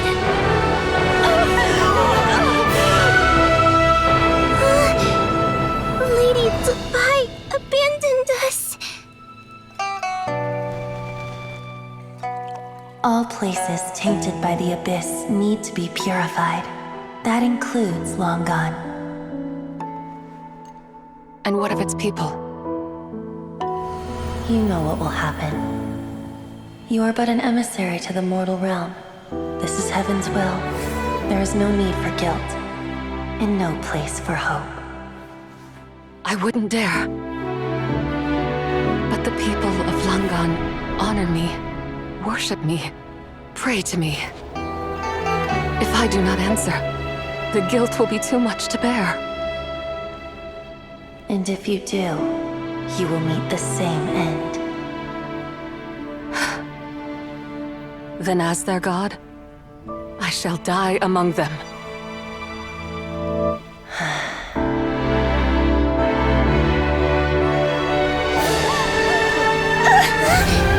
Look! Lady Zibai came to save us! I knew she wouldn't abandon us! Run!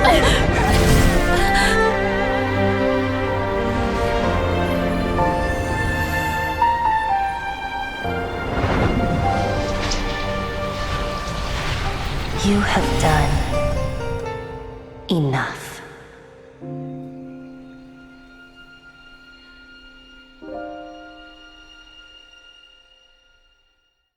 Now you know the truth.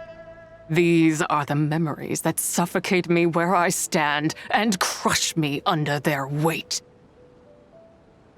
Not just my nation, but the people I loved.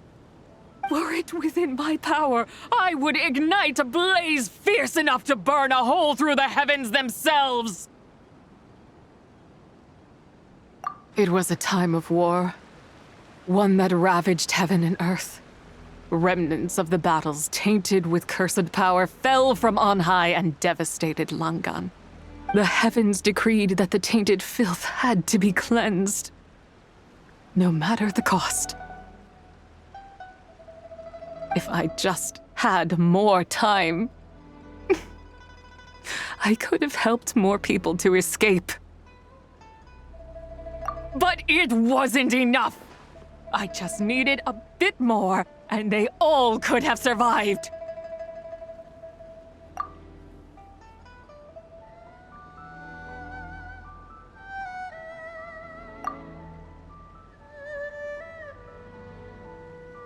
I never imagined there would come a day where I found peace. So long this rage has been within me. Yet here in this moment, It has stilled at last. Thank you. If you wish to bring Zibai back to life, mortal, then you may take the part of her soul that lives in me. Just remember, from this moment onward, the fate of Langan's fallen rests on your shoulders, and that cannot now be changed. As I said before, I am but a remnant of Zibai's adeptal form, a manifestation of her wrath that was not meant to linger in this world. By taking away this fragment of her soul, you take away my shackles as well. So, let it be done. Ah, it's your turn to grant one of my wishes, is it? Very well. In regard to my fate, and that of Langan's fallen, I know there is little I can demand of you. However, should another raise a war banner against the heavens someday, let my name be set upon its cloth. I ask for this, and nothing more. Now, take what you came for.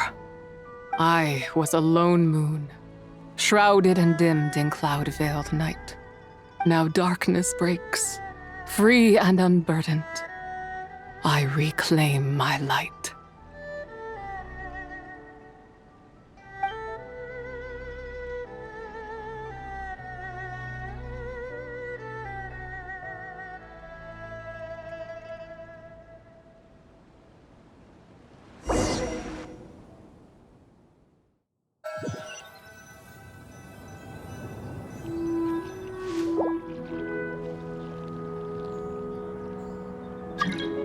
You think I am one to fold so easily?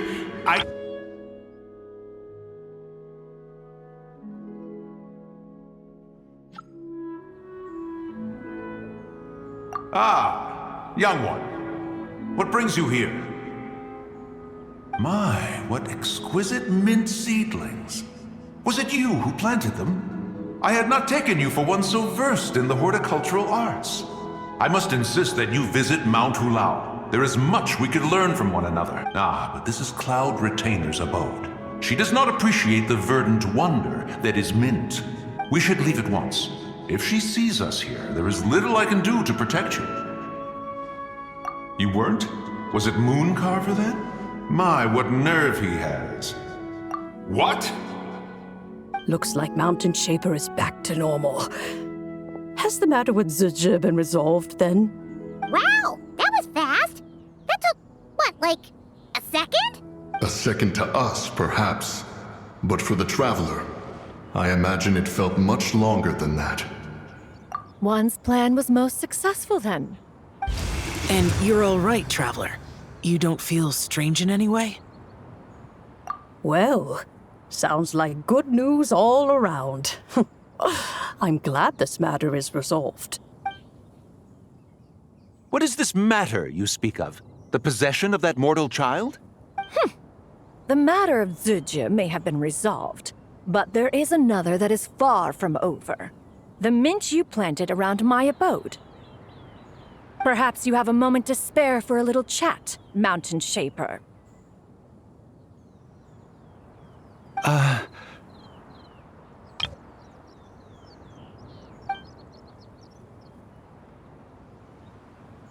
You seem reluctant to talk in detail about what happened with Zizhi.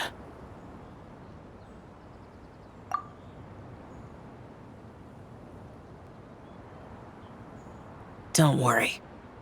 I won't ask you to reveal her secrets to me. And I doubt the other Adepti will either. Huh? You don't want to know what happened? The expression on your face. I know it well, Traveler. It's one I've seen Rex Lapis wear on many occasions. Whatever you learned, it must be too heavy to share. But you're okay, right, Traveler? That deadly self didn't hurt you, did she? Well, as long as you're not hurt, Paimon doesn't need to know anything else. Even so, I hope you feel like you can entrust me with it.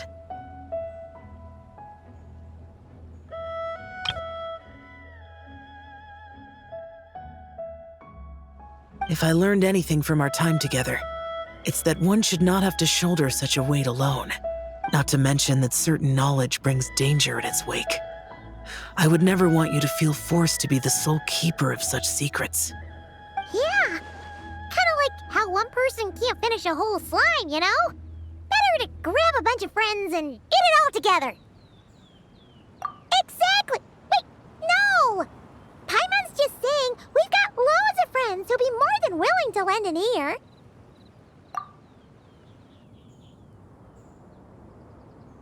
I never knew there was such a tragic chapter in the ancient past of this land. So, the people of that nation worship the White Horse Adeptus as the god of soil and grain.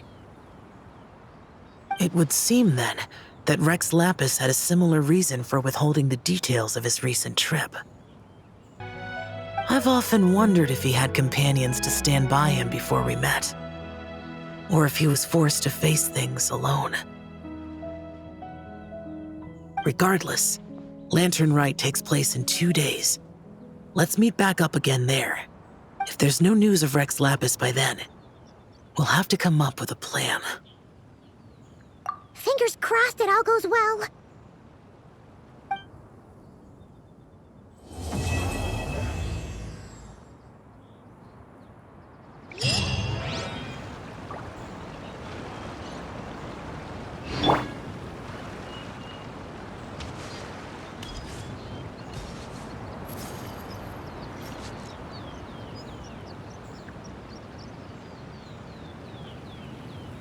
Gazing. It's time to meet back up with Xiao. Let's head to Mount Outsong.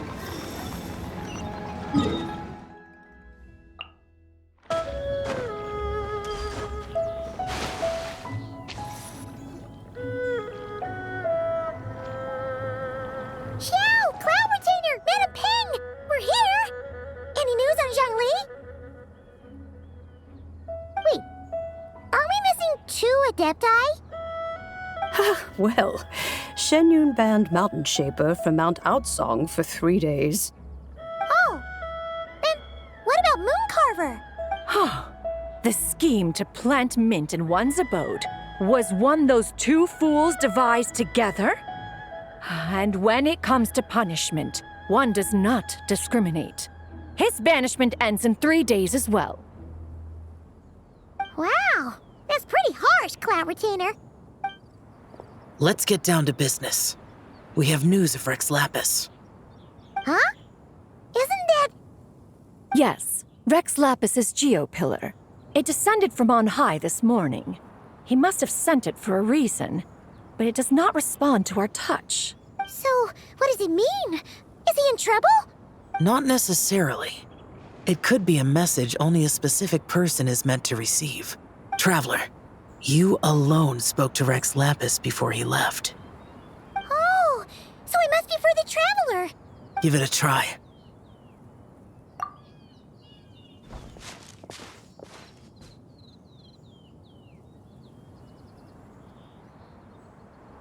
Come to the spring on Mount Qingse. I have left an entrance for you.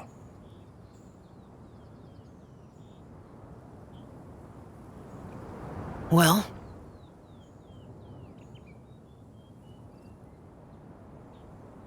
Just as one surmised, it seems that Rex Lapis will not countenance our involvement in this matter. That would not surprise me in the slightest. He's always had a soft spot for the Traveler, after all. But be that as it may, we have served Rex Lapis for millennia now. In other words, I'm sure this has nothing to do with favoritism. He's probably just trying to protect us. That's right. So you mustn't let your guard down, even if Rex Lapis is by your side. All right, let's get going. We'll try not to keep you all waiting.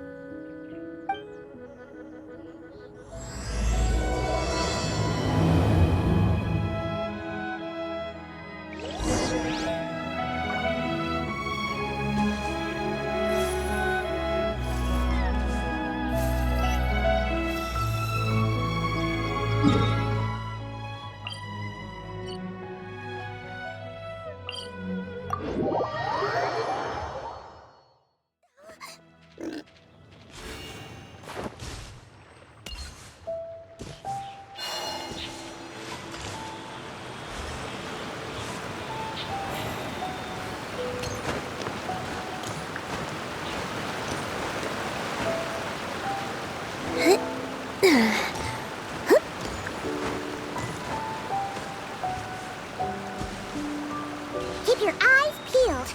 He should be around here somewhere. Is that Tingle?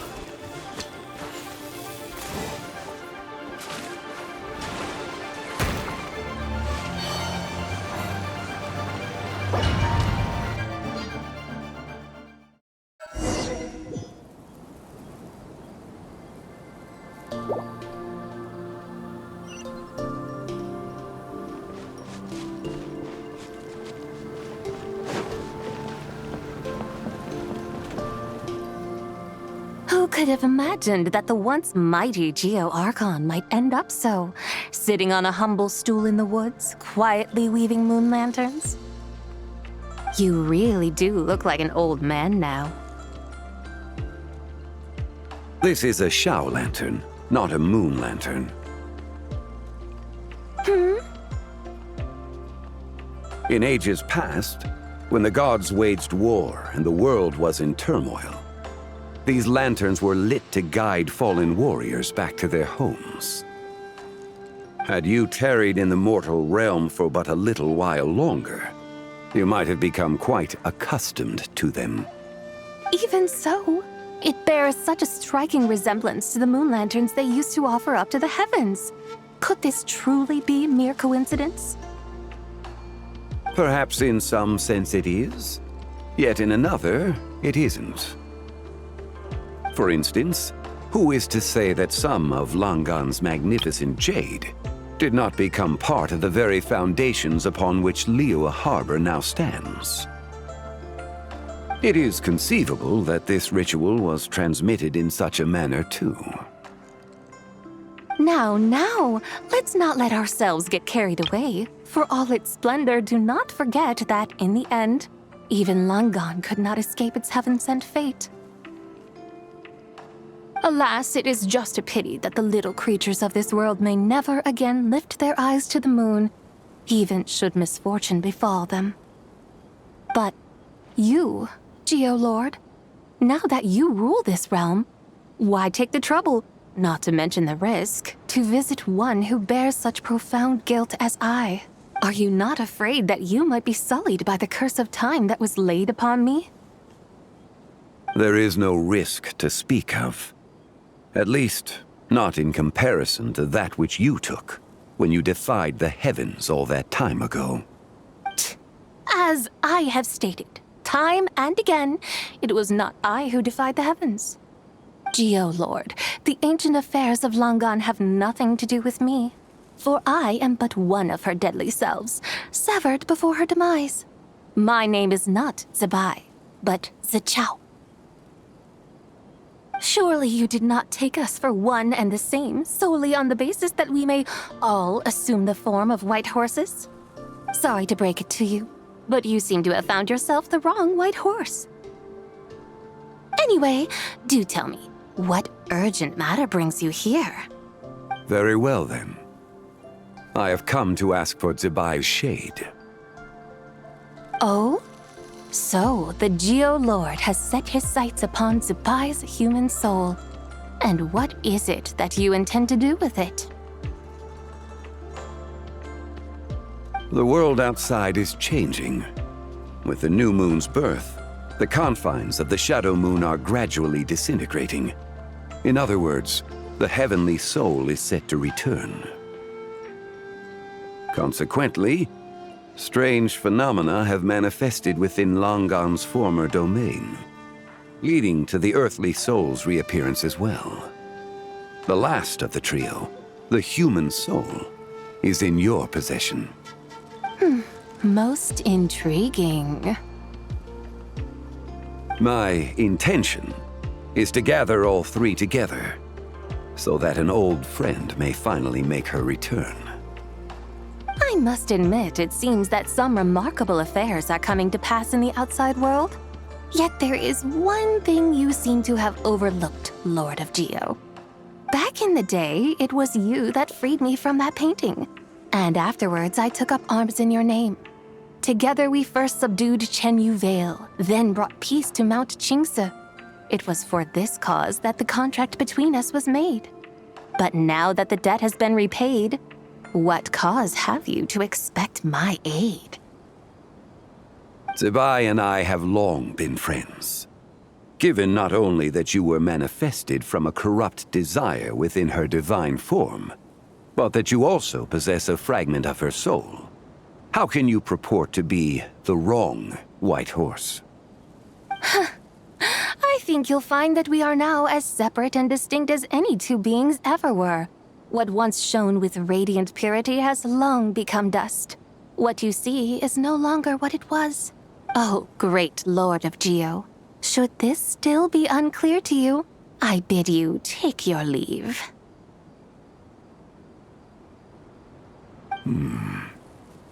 It seems that the fault lies in my own lack of consideration. As you wish. I shall let this matter rest. Wait! One moment, if you will. Should this not be your opportunity to propose a new contract? The part where you make me an offer I simply couldn't refuse? Even those puny mortals know how to haggle when striking their bargains. Should you, the famed god of contracts, not likewise strive for success through negotiation? Come now, enough with the posturing. It's time to name your price. Very well. I had, in truth, prepared a new contract for your consideration. I knew you would not come before me unprepared. Yet, you should know that I want for nothing, for I live in the mountains, carefree and untroubled. Occasionally, I even find sport in teasing the mortals who stumble into my presence. Then why persist in telling them those ancient stories? I speak of what transpired before the sky collapsed and the earth sank into itself. That is merely my way of passing the time. And what of it? Would any believe, much less remember, the ramblings of a mountain hermit? Those tales have long since spread throughout the mortal realm.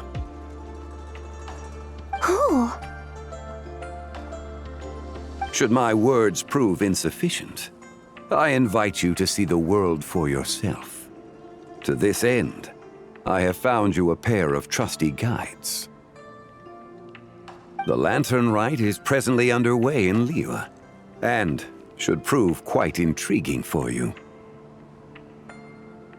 So this, then, is the contract you have prepared for me?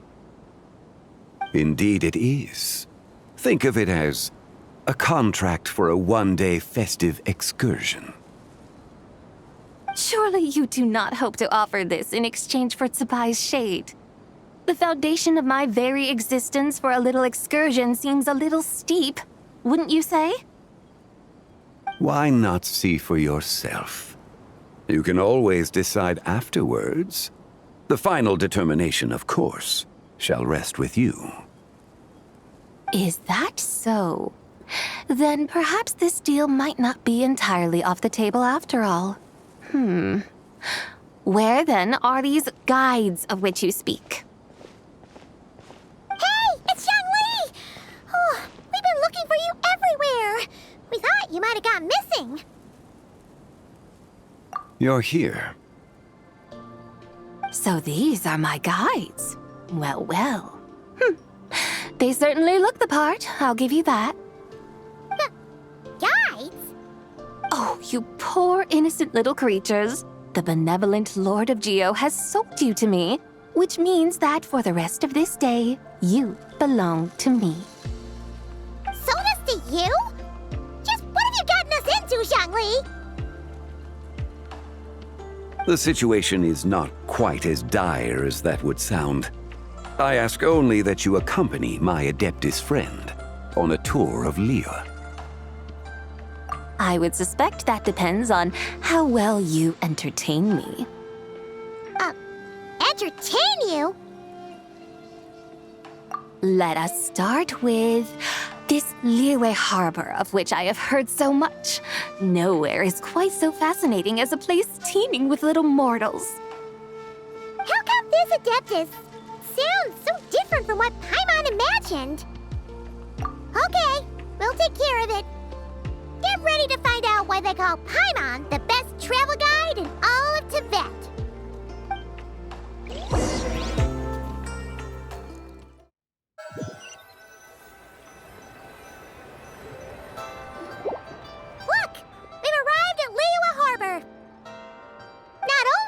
Teyvat's busiest part.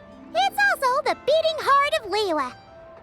So, dear Madam Adeptus, where would you like to go first?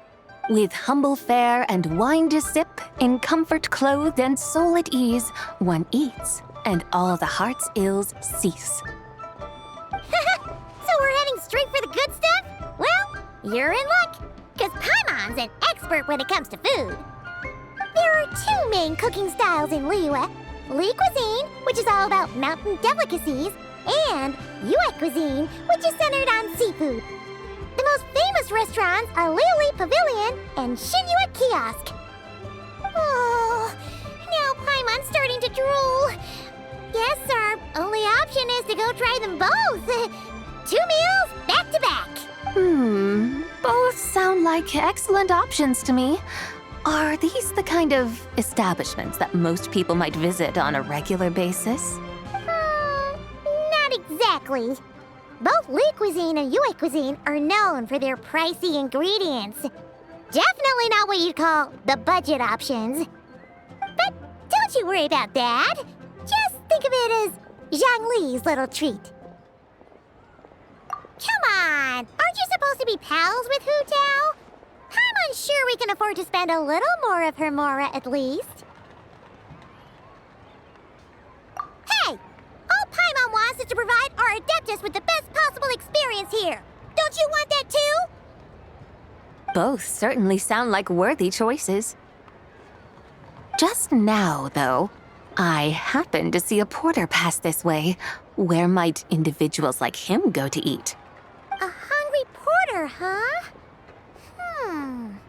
Oh! Paimon knows just the place! Yep. Nothing fancy-schmancy there. Just tasty dishes made with simple ingredients in a variety of different styles. Most importantly, it's great value for money, too. No wonder everyone loves it, huh? Oh, and the owner happens to be a good friend of ours, too. One mean restaurant. Yes, even the name itself feels lively and down to earth. All right, let's make it our first stop. Yippee! That's a great choice, too. Alrighty, let's head over there right away. Paimon can't wait to dig in. Wamin Restaurant, here we come.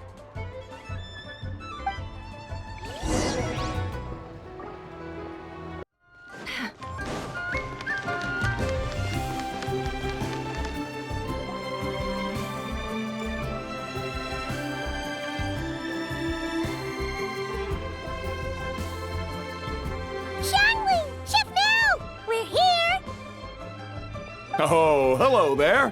What a surprise to see you two. Welcome, welcome. Hey there, Traveler and Paimon. We're a little busy today, so grab a table while you still can. But I don't think I've met this lady before. Is she a new friend? You could say that. Oh, I see. Well, hey there. A friend of the Traveler's a friend of mine, too. Don't worry, we'll take good care of you. Just order whatever you want, it's on the house. By the way, I'm Zhongling. I cook here at Wanmin Restaurant. What's your name? Miss Zhongling, have you ever heard of the White Horse Adeptus? Of course. What about her? I am her, and she is me. Huh?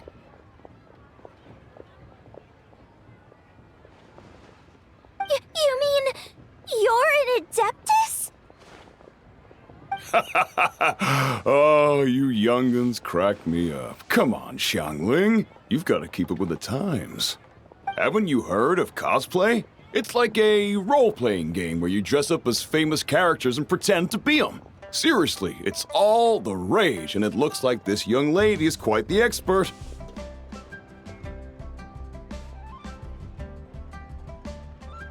Your friends sure keep their fingers on the pulse, huh, Traveler? Wow, Dad. Didn't know you were so tuned in. But how come I haven't heard about it? You gotta listen to our customers. Didn't I tell you to spend less time chasing after wild vegetables and more time making friends? You're even more out of touch than I am. Hey, I like making friends too. Isn't that what I'm doing right now? Anyway, even if it is just a costume, is it alright if I still call you Whitehorse Adeptus? Of course it's all right, because that's exactly who I am. Okay. I can see you're really committed to the role.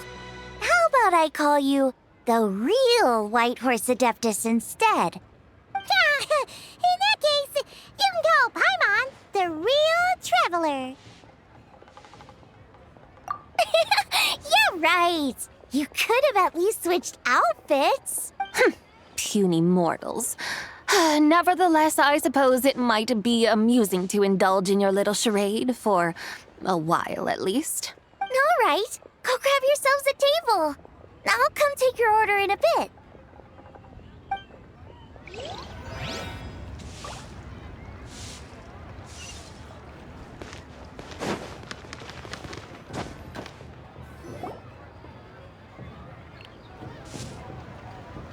Hello. May I ask if Miss Xiongling and Chef Mao are here? Yeah, they're just over there. Wait a sec. Aren't you? So, what would you like to... Hello, Miss Xiongling. It's me, Lu Xiongxiong, the one who broke some stuff here at your restaurant a few days ago. I just wanted you to know how sorry I am. I honestly don't know what came over me. Please forgive me. Oh, it's you. You really gave me a fright that day, young lady. You didn't actually get food poisoning from our black-back perch stew, right? Come on, Dad. She's come to say sorry. It's all right, Miss Lu. You must have been feeling a bit off that day. You're looking so much better now, though. Why don't you grab a table, too? This one's on the house. No, I couldn't possibly. Hey, it's totally okay. We all feel under the weather sometimes, especially when we're away from home. Go on, find yourself a... yikes. Looks like all the tables are taken. Wanna come sit with us? We've got an extra seat over here. Thanks, guys. So what would you like to eat today? Feel free to order anything you like. I should very much like to sample your renowned poisonous blackback perch stew. It wasn't poisoned. That was all on me. So that's one portion of blackback perch stew. How about you guys? Paimon wants... Sure thing! Looks like Paimon's having trouble making up her mind. Anyway, I guarantee you'll love it. Let me think. Well, since the blackback perch stew is on the spicier side, I guess it makes sense to balance it out with a serving of stir-fried shrimp. And since it's Lanternlit season, you better try out the triple-layered consomme and come and get it too! Those are our seasonal specialties. As for the carbs, since we've got a full table, how about some right at home? Along with our special chili mince cornbread buns. Trust me, you won't be disappointed. Then for dessert, I'll whip you up some Lucky Snow Delight. I just came up with it a few days ago, and I can't wait for you to try it. Wow! Sounds like quite the feast! Looks like Paimon's in luck today! Am I the only one who thinks that's way too much? Not at all. Don't worry, I know what I'm doing. And to top it all off, our star dish, Adeptus Temptation. You should know that we don't often serve this here at Wanmin Restaurant. But since this is my first time cooking for the Whitehorse Adeptus, I'm pulling out all the stops. Okie dokie, just sit back and relax. I'll have your dishes out in no time. Hold on. Did I just hear Miss Xiongling mention the Whitehorse Adeptus? You did indeed. And you're looking right at her. That's a joke, by the way. She's cosplaying. Oh, I see. Phew, almost believed you there for a moment. Tell me, little one, what business might you have with the White Horse Adeptus? It's a long story. Basically, a while back, I took part in an archaeological dig over at the chasm. While we were there, we discovered a number of relics. Our findings show that they date back to the era of Long Gone, an ancient nation whose people are said to have been the ancestors of some of the modern-day inhabitants of Chenyu Vale. And why might such matters concern the White Horse Adeptus? Because some of those relics not only seem to contain textual references to her, but even depictions of what she looked like. There have long been legends claiming that the White Horse Adeptus was a deity of that era, but there are plenty of other theories out there too. If I could just locate some more detailed records, I'm sure we'd be able to find out so much more. So you're into history? Well, to tell you the truth, I actually joined the archaeological team by sheer accident. But once I'd started down this path, I knew that I wanted to make something of myself. Recently, though, things seem to have taken a turn for the worse. Still can't believe I caused such a mess and even ended up hurting someone. Oh, so you're considering becoming a martial artist now instead? No, I mean, they weren't seriously hurt. It was just a few scratches, and they let it go after my mother compensated them. Either way, my career's pretty much over. And even though both the victim and the Ministry of Civil Affairs say they won't be pursuing the matter any further, my father says he's going to punish me according to our family rules. Family rules? Yeah, he's decided to ground me. I'll have to return to Xiaoying village after Lanternlit, and goodness knows when I'll be allowed to leave again. Wow, that's harsh. Sounds like the kind of thing only rich, super traditional parents would do. We're not exactly rich, though. All we own are a few tea fields in Xiaoying village and a guest house in Liyue Harbor. A guest house? It isn't Baiju guest house by any chance? Yep, he's my grandfather. So you've heard of the guest house before? Small world, huh? Come to think of it, didn't Boss Lu mention something about hoping that the White Horse Adeptus would show up and let her divine power be known? Sure, but Paimon's guessing this wasn't exactly what he had in mind. Little one, it sounds to me that your family is rather well off after all. What then drew you to archaeology? Why subject yourself to such unnecessary hardships? Even if I stayed at home, there's no guarantee I'd lead a nice, easy life. Just look at my father. Recently, my grandfather put him in charge of the guest house, and he came up with a bunch of ideas right away, starting with changing its name. That didn't turn out well, though. My grandfather yelled at him for days, even calling him a bad son, and they still haven't let it go. Oh, Paimon thinks we might have heard about that too. Long story short, being dependent on others is never fun. You just end up being completely under their thumb. That's why I want to make it on my own out here, no matter how hard it is. After all, as the saying goes, to rise above others, one must endure the hardest of hardships. What's so funny about that? You poor, innocent little creatures never fail to amuse me. To think you would endure all manner of hardships in your brief time on this mortal plane, and all that merely to rise above others. I would have thought that the wiser path would be to simply roam this world as I do. Huh? Tell me, what is it that you truly delight in? Archaeology? Martial arts? Tea planting? Or perhaps the keeping of a guest house? What I delight in? Yes. Surely there must be something you don't find quite so exhausting. Whatever delights you should not feel like a burden. But do things like that really exist? Of course! Take Miss Xiangling, for instance. I defy you to detect even a hint of hardship on her face when she wields her walking spatula.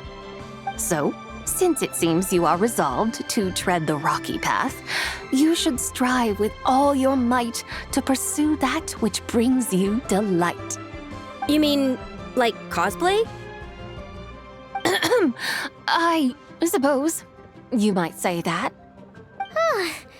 Looks like the White Horse Adeptus is really getting into her role. I think I get what you mean then. Maybe I should have a chat with Miss Xiangling before I head home. Okay, everyone. Sorry to keep you waiting. Here's your food. Wow.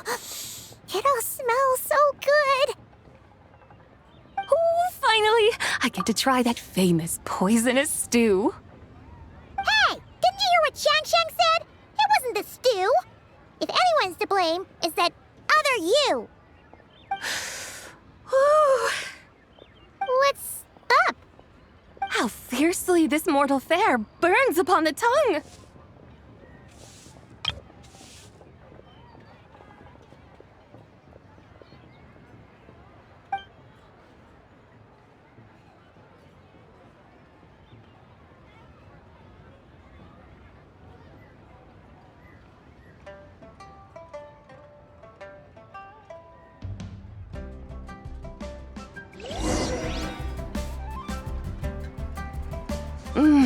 Most satisfying as poisonous stews go. So, where to now? Time, I think, to seek out some diversion? Oh, there's plenty of entertainment options in Liyue. Paimon will tell you that. The locals like to drink tea, walk their pets, play chess, watch operas, attend storytelling performances. Storytelling performances? You know, like listening to people telling stories. They're usually based on old Liyue legends, just like their operas. Stuff like The Divine Damsel of Devastation, Through the Eyes of a Dragon, or The Sanctification of Tao Do. What about the story of the bright moon that sits in the sky above us? Paimon doesn't think she's heard that one. Still, the moon does come up quite a lot. It's even in the name itself. The Yue in Liyue actually means moon. Since we're on the subject, you like telling stories yourself, right? Why don't we go check it out? In that case, I'll have to trouble the two of you to lead the way. Awesome! Let's go! Third round knockout, here we come!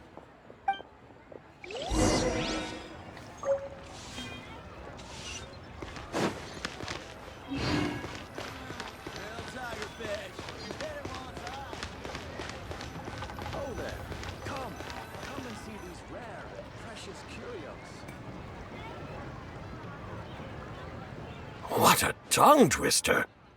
I'd have made a complete fool of myself if I tried to say it on stage without practicing it first. Huh!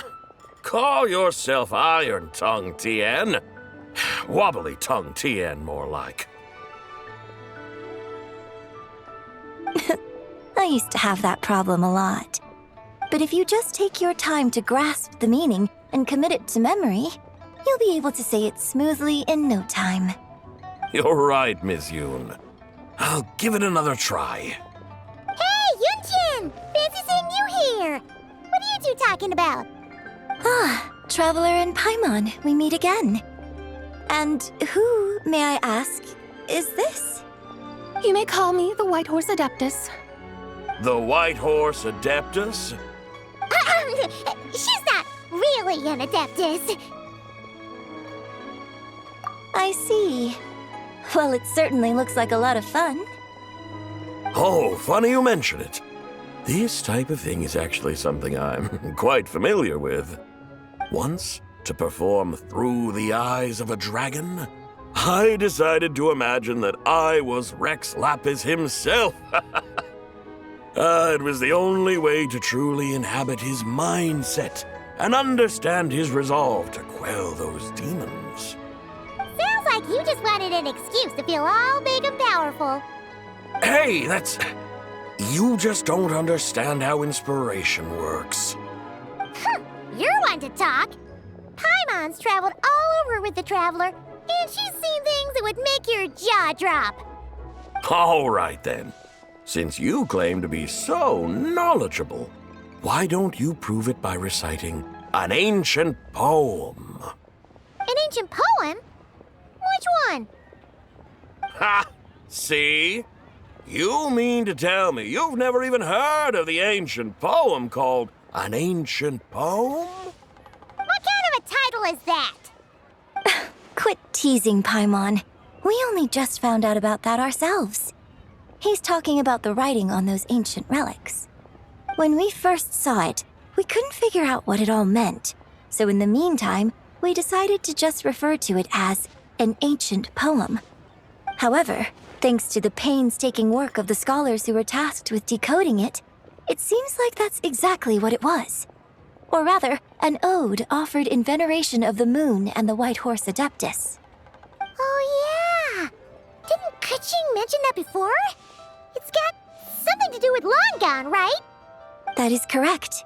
The Ministry of Civil Affairs has issued a notice stating that, although it is true that the moon may disappear tonight, we should be in no danger.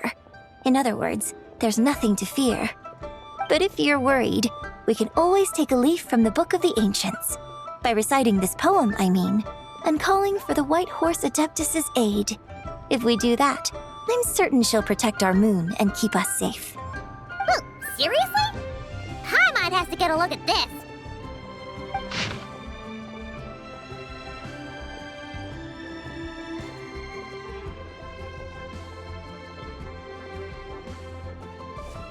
Under moon eternal, in radiant night, a maiden grants silk, soft and light? What in Tibet's that supposed to mean? Under moon iridescent, in night divine, blah blah blah, something cloth so fine. Something about fields being plowed, something else about seeds being sown from the earth. Seriously? What is this? The fields are plowed, the seeds are sown, and from the earth, life is grown. Whoa! You did that without even looking! Bravo! Bravo! We have an expert in our midst. Looks like this young lady really does know her role inside out. If I didn't know any better, I'd have taken her for the real deal. That's because I am the real deal. That's the spirit. This is exactly the kind of mindset I was talking about. Behold, mortals, I am none other than the indomitable Rex Lapis himself. Kneel before my godly splendor. Believe me, young lady, I know exactly why you do it. Back in the day, I was just like you. I must say you are rather amusing as mortals go. Miss White Horse Adeptus, it is a great pleasure to make your acquaintance today. I have some questions regarding the poem, and I was wondering, perhaps, if you might be able to shed some light on it? You want me to explain the full meaning of its verses? Your guidance would be much appreciated. Fascinating. Tell me, do all the people of Liyue still express such reverence for the ancient ways? Well, it's true that we hold a deep fondness for our history, but it is hardly our only pursuit. One of my good friends... Exactly! And don't forget, great practitioners of the role-playing arts walk among us too.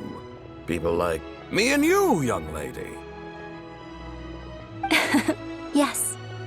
So rather than placing too much emphasis on our reverence for the ancient ways, it might be better to say that here in Liyue, 100 passions bloom, each with a voice of its own.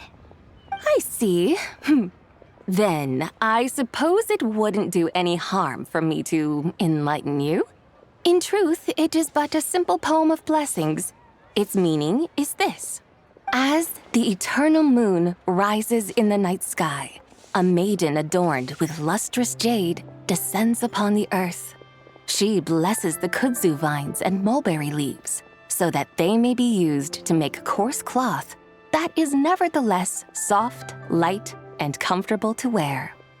As the iridescent moon rises in the night sky, a maiden adorned with lustrous jade descends upon the earth. She blesses the kudzu vines and hemp so that they may be used to make fine, luxurious cloth. As the frost moon rises in the night sky, a maiden adorned with lustrous jade descends upon the earth. She blesses the mugwort and artemisia so that they may be perfect for divination. So she really did come down from the moon? She shows the people how to use the plow and spade to purge the land of weeds, till the soil, and heap up the earth to make it fertile. Then with the hoe, she teaches them to sow their grain, bestowing the promise of life upon every seed. She blesses the millet and the beans, ensuring that their stalks and vines stretch forth without end. She graces the wheat and the rice, so that their heavy heads are filled with plump, glistening grain.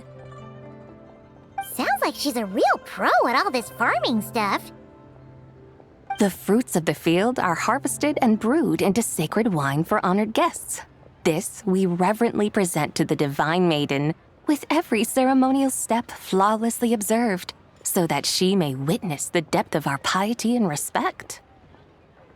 Oh, divine maiden, how can your graceful presence in the sky not seem like that of a fairy descending from the heavens?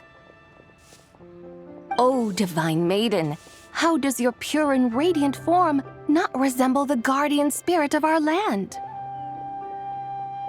I send my heart's desire, ascending to the heavens, beseeching you to grant us good fortune and blessings in the coming year. Huh? So, that's what it's supposed to mean?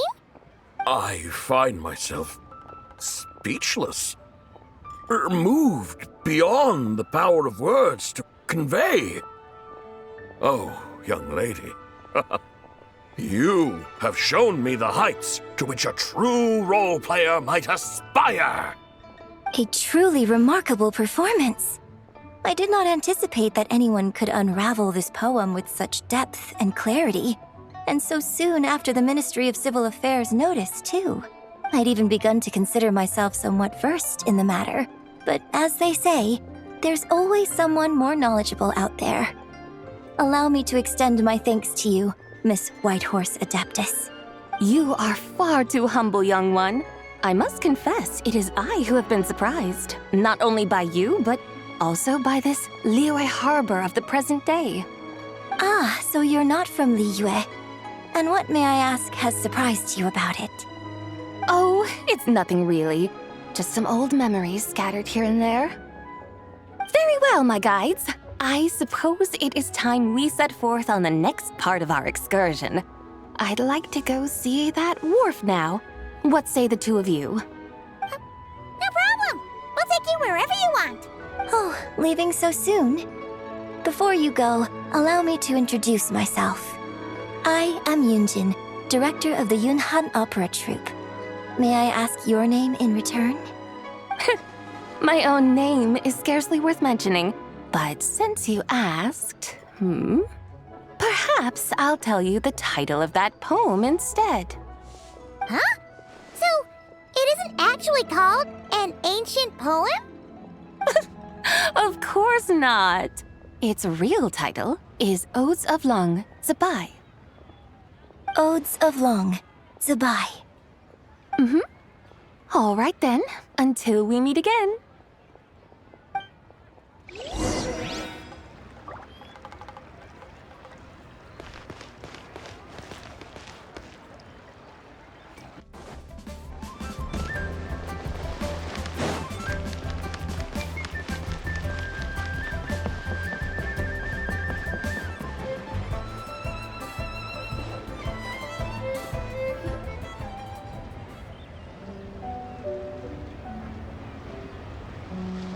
Ganyu! I almost forgot to mention. On my recent trip to Notcry, I came across something really fascinating in the Frost Moon Scion's library. I found records in their collection of another divine envoy living on the moon. A divine envoy on the moon? You don't think it could have been referring to the White Horse Adeptus too, do you?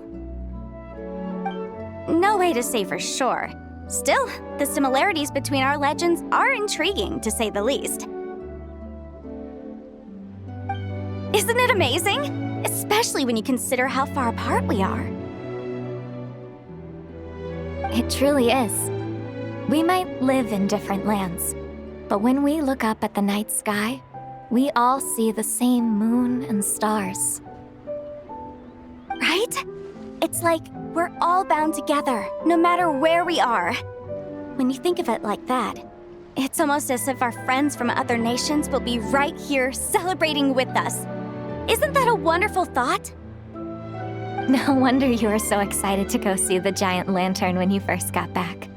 Sounds like you're a real fan of the White Horse Adeptus, huh? I guess you could say that. Just a pity she's so elusive. Even Granny's never met her, you know?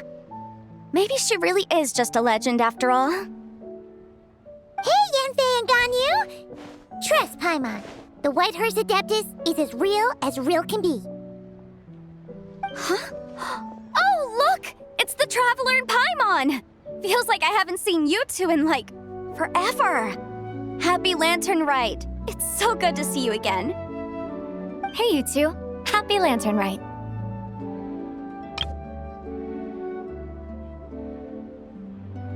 Did I hear you right just now, Paimon? Does that mean you've actually seen the White Horse Adeptus? She has indeed. And now, so have you. Huh? And you are? Why, who else? The White Horse Adeptus, of course. Could you maybe start with something else next time?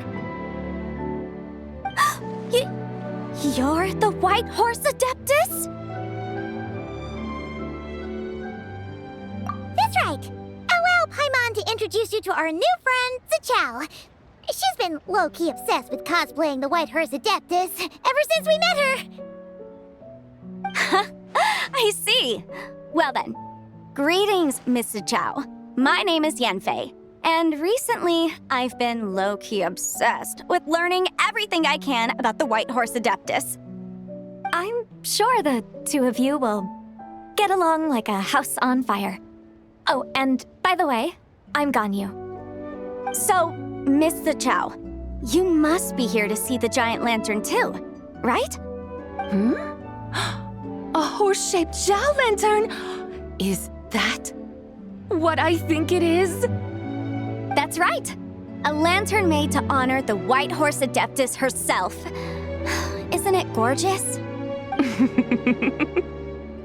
Huh? What are you laughing at? Both the lantern and myself. What do you mean? Oh, this lantern truly is an artistic masterpiece. But tell me this, have any of you ever seen a horse before? Come to think of it, Paimon can't remember ever actually seeing one herself. What about you, Traveler? Oh, this horse appears to be mid-trot, but it has adopted what is called a lateral gait, where the legs on one side of the body move together in unison. A rather rare sight indeed. Just now, I suddenly pictured myself, I mean, the White Horse Adeptus running the same way. The image was so absurd, I could barely contain my mirth. Oh, really? I never knew that. You learn something every day, huh? Oh, come on! It's basically a giant piece of fan art! Who cares if it's different than the original? I was merely laughing at my own ignorance. I came here thinking that the White Horse Adeptus's tale had been long forgotten. Yet here I am, gazing upon a lantern made in her honor. Well, you couldn't have been more mistaken. There are so many tales about the White Horse Adeptus, I'm starting to lose count. Just off the top of my head... Just so you know, Yanfei, we've heard it all like a million times before. Aha! But there's one thing I can guarantee that you haven't. Huh? You mean like a new chapter of her stories come to light? Mm-hmm. And I heard it from Ganyu just yesterday. Hey, why don't you share it with the others? Sure, no problem. Where to begin? Do you guys still remember what Liyue's Moon Chase Festival is about? Of course! It's a festival held in honor of the Stove God. That's right. But it took a really long time for the Stove God Festival to become what it is today. In its earliest form, it was actually an adeptal ritual known as the Moon Chase Rite. Paimon remembers Madame Ping mentioning that before, but she never explained exactly what it was. According to Cloud Retainer, the Moon Chase Rite was originally a ritual meant for communicating with the moon. Communicating with the moon? But for what purpose?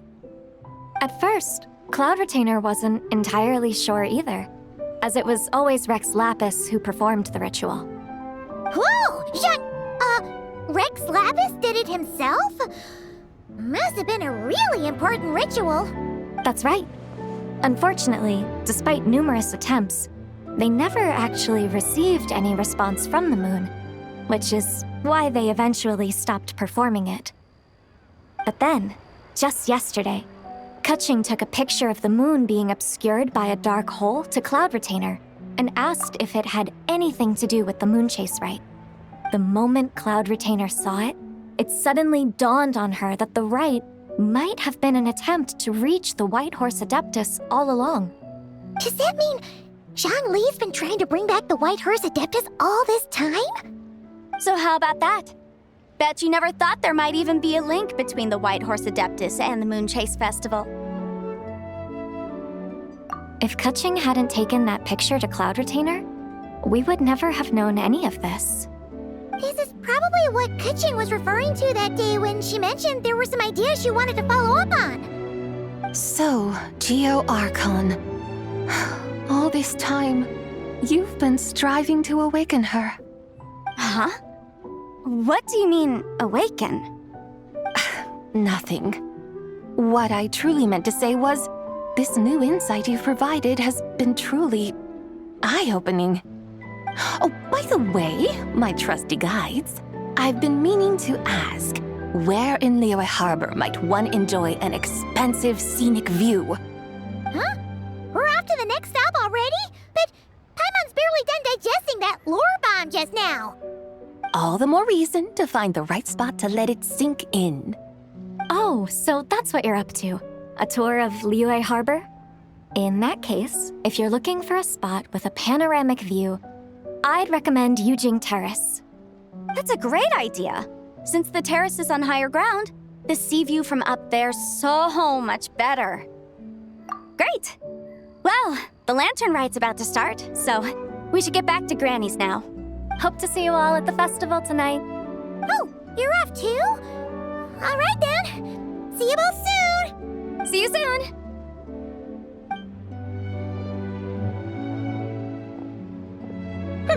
Very well, my guides. What are we waiting for? Okay, you're the boss. Yujing Terrace it is. After all, the customer's always right. Something else you needed to do?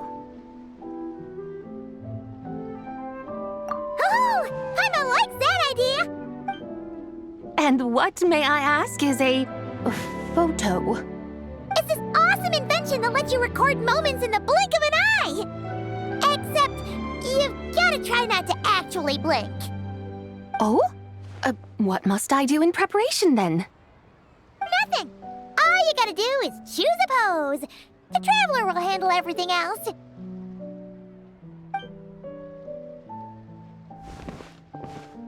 Come on, let's give it a try.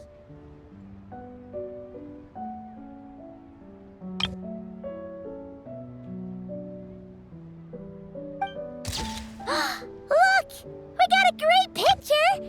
Paimon's gonna call it The White Horse Adeptus Meets the White Horse Adeptus in Liyue Harbor.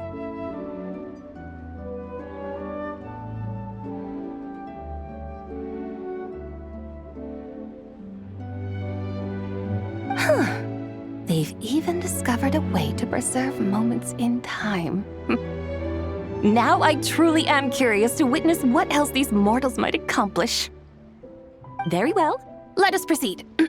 Eugene Terrace lies in that direction, does it not? Hey, wait for us!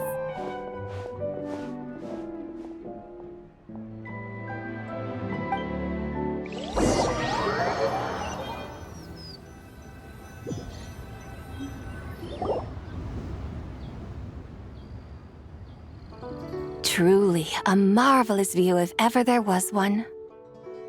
It seems the charm of this Liyue harbor is only heightened by the sun's dying light.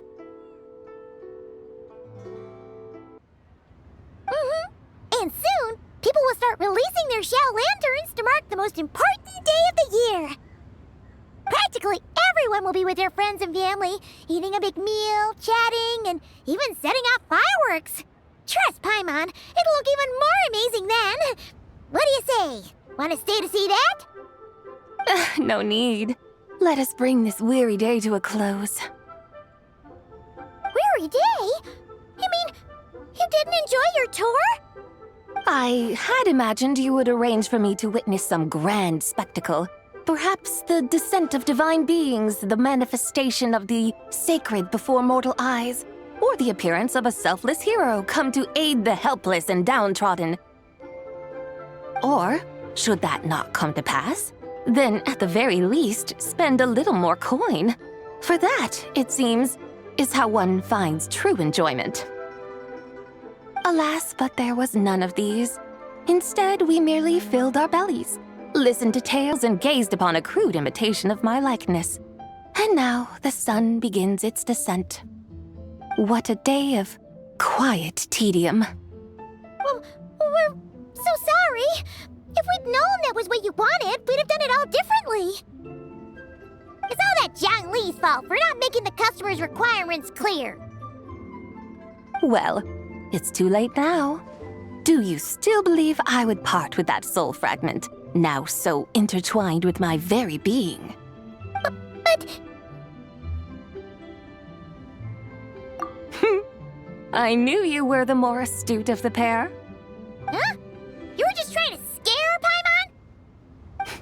It seems the realm of the Geo-Archon has a way of making one more stony-faced. So, you were just pulling Paimon's leg? Of course. I was merely engaging in a little banter with the two of you. Long ago, I shared tales with various mortals who chanced upon my mountain abode. Never did I imagine that those stories would endure. It seems I greatly underestimated them. Perhaps, as your Geolord said, a few pieces of ancient Langan's magnificent jade have truly become part of the very foundation of this land. So, you've decided to help us? Again, that goes without saying. I made up my mind some time ago now. When I beheld a rather intriguing scene as I set foot in this city. I saw porters passing through the alleys, setting down heavy wooden crates from their weary shoulders. Peddlers pushing carts as the kites and lanterns upon them rustled gently in the breeze. I saw cooks cooking, actors acting, scholars reading, soldiers marching, children playing, elders resting, officials officiating, and the common folk absorbed in this or that, reveling in the simple joys of life. Some, it seems, have already found that which stirs their hearts, while others continue to fret, troubled by uncertain futures. Yet, in this gentle and serene order, each holds fast to their anticipation, not only for the celebrations to come, but also for the first light of the morrow. Scenes I once yearned to behold now unfold before me, no longer in Langan, but in Liyue Harbor, thousands of years on. How wondrous is this mortal realm! Thank you, Whitehorse Adeptus! Thank you so much! Adeptus, Adepti, perhaps the singular art in which we are truly proficient is that of sequestering ourselves within the high mountains. But once we leave our mountain refuge, we find ourselves drawn back to mortal ways all the same. So, it is I who should offer my thanks to the two of you. Traveler, Paimon, you have made this day more delightful than any I've known in a long, long time. Come now, and take what it is you need. You mean, like, right now? But don't you think we should wait for Zhangli? That won't be necessary. All things shall meet again in their time, for the waters know no rest, and the flowers their appointed season. One need not fear that life is but a journey of goodbyes.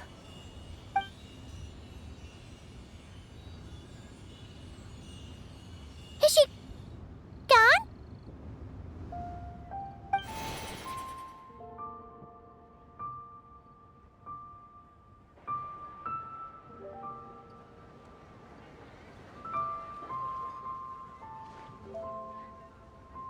Yes, she's gone.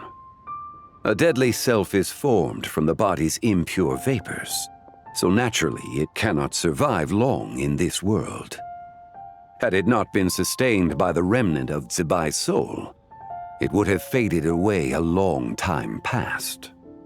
Now that the remnant is gone, it has severed its ties to the mortal world. Zhangli! When did you get here? A while ago. I would have thought you'd at least want to say goodbye. Though mountains endure, the ceaseless waters will, at last, wear away their sharp edges. Thus must I meet the marks wrought upon her by the ruler of time with great caution.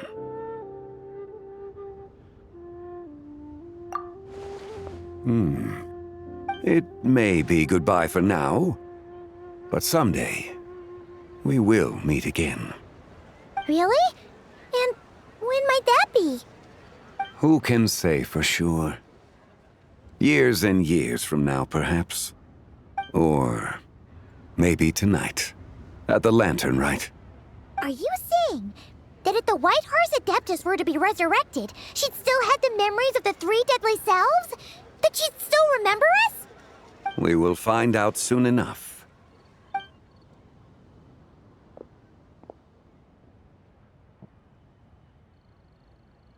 It is time. The rite is about to begin.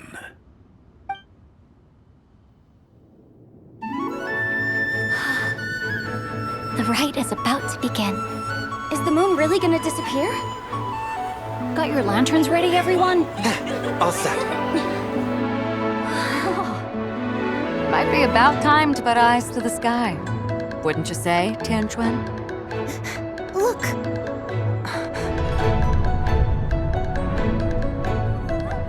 When the sun's out, eat the sun. When the moon's out, eat the moon! Whoa, is this the lunar eclipse? Under moon eternal, in radiant night, a maiden grants silk, soft and light. Under moon iridescent, in night divine, a maiden grants fiber for cloth For so you. fine. Under moon of frost, in night so great, a maiden grants tools to divine our fate. The fields are plowed, the seeds are sown, and from the earth, life is grown. The seedlings stretch, the crops do rise, and all unfolds before our eyes. Fruits are gathered, sweet wine is poured. These gifts we offer to our Lord. Pure is heaven, so fair and bright. She shines as light in this dark night. And with her does this, wish take flight.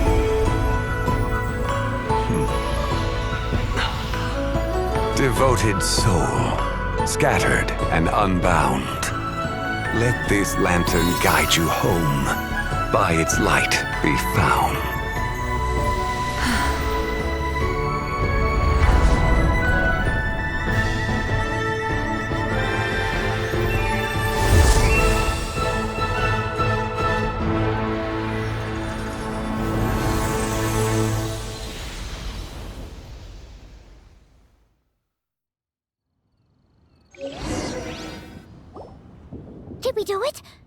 Do we finally get to meet the real White Horse Adeptus?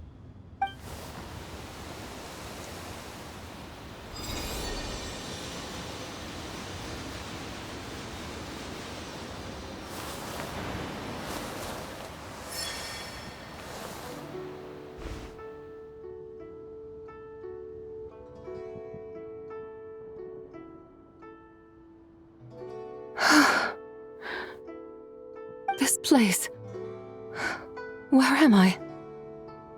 A familiar land, now known by the name of Liyue. Liyue? The peaks adorn the clouded moon. Then, who might you be? Oh no! She seems to have lost all her memories after all. And those countless lights in the sky. What are they? These lights, each like a dwelling in glad accord, usher in this day of joyous rebirth. And whose rebirth might that be? That of my old friend, Zibai. Zibai? Yeah, that's you! Don't you remember anything at all? That's... me? Oh, yes. The envoy of the Lunar Palace. My name is Zibai, indeed. Then you must be... the Lord of Geo, Heaven's Star. Many years have passed since we last saw one another. Zibai, my friend, welcome home. Home? But why does this place, this Liyue, feel at once so strange and yet so familiar? Who you are? Who are you? Ah, yes, I remember now. You are that young wushu dancer, the one who seeks disciples. How fares your quest for disciples? It must have yielded a truly prolific body of students by now, I trust. Hey, you've got it all wrong! You're talking about gaming! But I could have sworn... Oh, that's right. You're that impudent blonde youngster who kept meddling in my affairs. And to think you even had the audacity to presume yourselves worthy of being... What was it again? Ah, yes, of being my guides. How very wonderful to see you again, my most faithful and beloved guides. I trust all has been well in my absence? Well, she finally got it right. But that sudden mood swing felt even weirder. It's like her head's packed full of slimes. It is possible that her cells have not yet settled. After all, they've only just been brought back together. It may be some time before she fully recovers. Huh? You mean, kinda like she's still half asleep? That I cannot say for certain. Perhaps a few days, perhaps a few years. A few years? Mortal years are but a poor measure when divine beings tread the realm of dreams. Well, if you say so. Anyway, at least she's whole again, right? That already seems like a pretty good outcome to Paimon. Yes, there is little cause for worry. We need only wait and let time take its course. Say, what are those little creatures over there up to? Celebrating Lanternlit, of course. And those lights up in the sky? Those are all Xiao lanterns. This year, each and every one of them carries a little wish inside. Lanternlit. Then, may I join in too? Of course! Why else do you think we've been running around like headless chickens these past few days? Tell you what, Traveler, why don't we take the White Horse Adeptus out to celebrate? Who knows? Maybe seeing some familiar faces might help her find her feet? Hey, Zhangli! You've got some time on your hands now, right? Why don't you come along with us? By no means a bad idea, Paimon. Oh, and zibai, before Paimon forgets, when we meet the others later, remember to wish them a happy lantern rite. Happy, lantern rite? Happy Lanternlit! Yes, happy lantern rite indeed. Well then, let's go!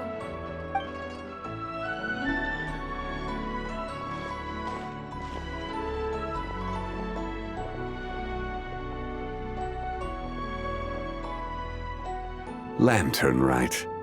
A night of joy, reunion, and moonlit blessings for all.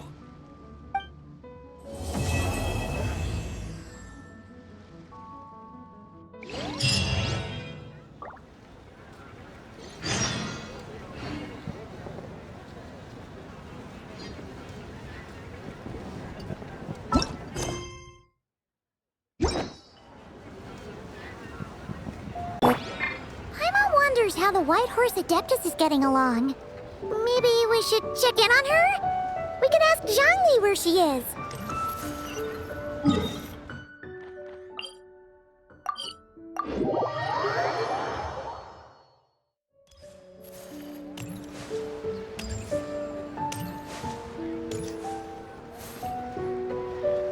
Oh, looks like Zhangli hasn't stopped by for tea today. Hey! Are you two looking for your friend? Try going up that way. Is Zhangli up that way? No, but that young lady who was dressed up as the White Horse Adeptus the other day is. She's your friend, right? I just saw her head toward Wanmin Restaurant. I was wondering why she was eating alone. But then you two showed up hot on her heels. Oh, what luck! We were just on our way to find her. But what's she doing at Wanmin Restaurant? I have no idea. I said hello, but she completely ignored me. She couldn't have forgotten who I am, right? I mean, we're kindred spirits, aren't we? Maybe she's still half asleep, but her brain might be a little fuzzy. Oh, that makes sense. I was wondering why her eyes were so red. Her eyes were red? Oh, that doesn't sound good. You young people, staying up all night because you think you're invincible. Look at your friend, missing out on sleep so she can pretend to be the White Horse Adeptus. That's where that leaves you, you know. A word to your friend from someone who's older and wiser. She really needs some rest. Paimon wouldn't be so certain about the older and wiser part. Yeah, what was that? Hurry along, then. Oh, and don't forget to come back and check out my Rex Lapis cosplay when you're done.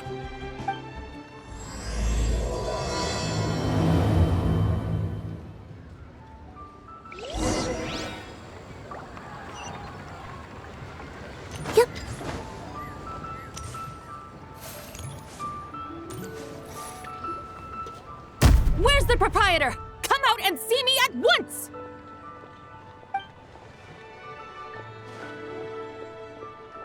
Xiangling and Chef Mao aren't here right now. What can I help you with? And who might you be? My name is Shenhe. I work here at Wanmin Restaurant. Shenhe. Shenhe. Are you that crane adeptus who loves planting mint? It's been a few days. Have you improved your gardening skills? Did you manage to cover the slopes with mint? Mint? I don't know anything about mint. But I am familiar with Qingshen and glaze lilies. Ha! Already casting mint from your mind. How can a practitioner of self-cultivation be so fickle, chasing after every new plant that catches their eye? I'm not sure I get what you mean. Are you delirious from hunger? Would you like something to eat?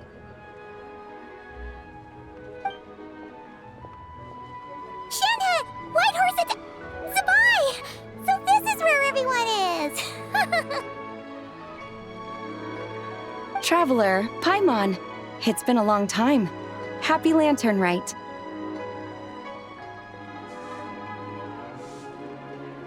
Is this customer a friend of yours? Don't mind her, Shenhe. She's just a little cranky because, she didn't sleep well last night and she's only just woken up. Look how red her eyes are. I see. In that case, Miss Zibai, I have a tonic here infused with xianyun. It's cool and soothing when applied to the eyes. Would you like to try a few drops? Stop right there! Who are you two noisy children? Hey, have you forgotten about us already? Guides. Yes, I seem to recall something about some guides. Ah, yes, now I remember. What luck! I was just looking for someone to show me the way to Elong Wharf. Huh. Is she starting to come around? Someone requested my help in purchasing some tea leaves. I was informed they have discounted prices during the festival and that I shall get a good deal there. Tea leaves? This sounds like Zhongli's doing. He sure knows how to get people running errands for him. Your friend Rex Zhongli initially requested the most expensive tea, but then a young lady in a hexagram hat mentioned he'd burned through the Wangsheng funeral parlor's yearly expenses at an exhibition a few days ago. As such, he is only permitted to buy items that are discounted this month. Oh, that's his boss, Hu Tao. It's about time she realized the problem and put a stop to his spending sprees. Oh, I see. So that's why you're here.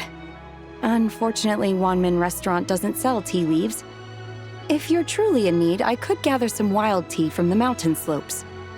You don't sell tea leaves? But I remember your boss, Miss Lu, saying that she owns tea fields. You really should get some rest. The person you're talking about isn't the boss of Wanmin Restaurant. She's just like you. She came here to eat. Is that so?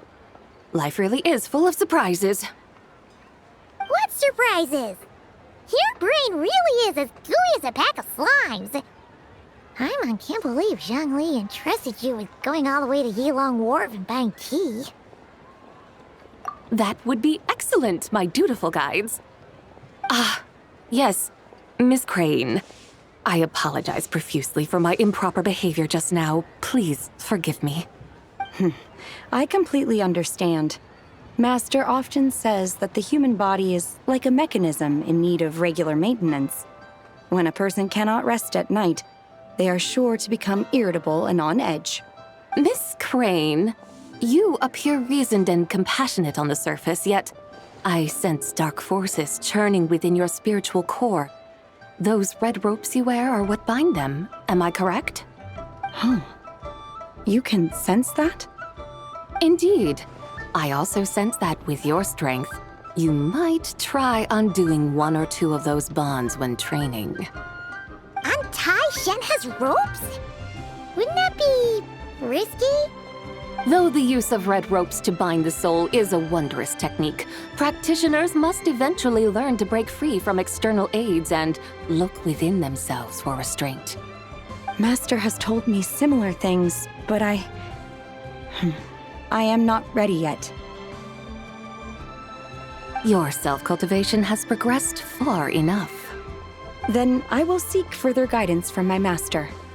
If you still have doubts, you can find me at the Baiju Guest House.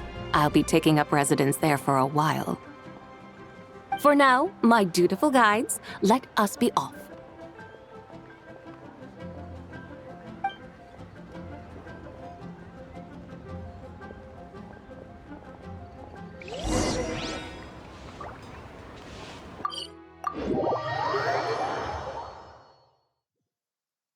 Taking shelter and listening to the rain cleanse the earth makes me feel safe.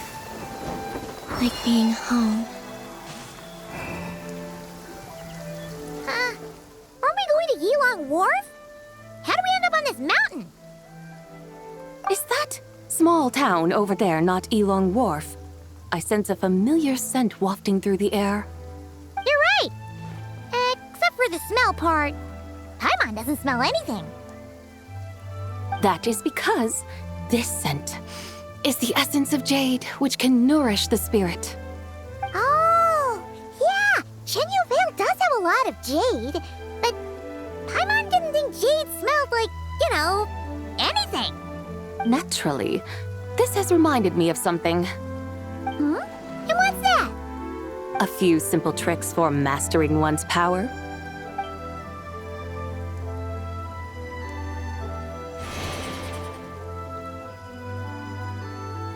What is that thing? I'm sure you've been to Elong Wharf many times before, but I wonder if you've done so while cruising through the air. You've been such dutiful, dedicated guides, so allow me to offer this fresh experience as recompense. Please step in.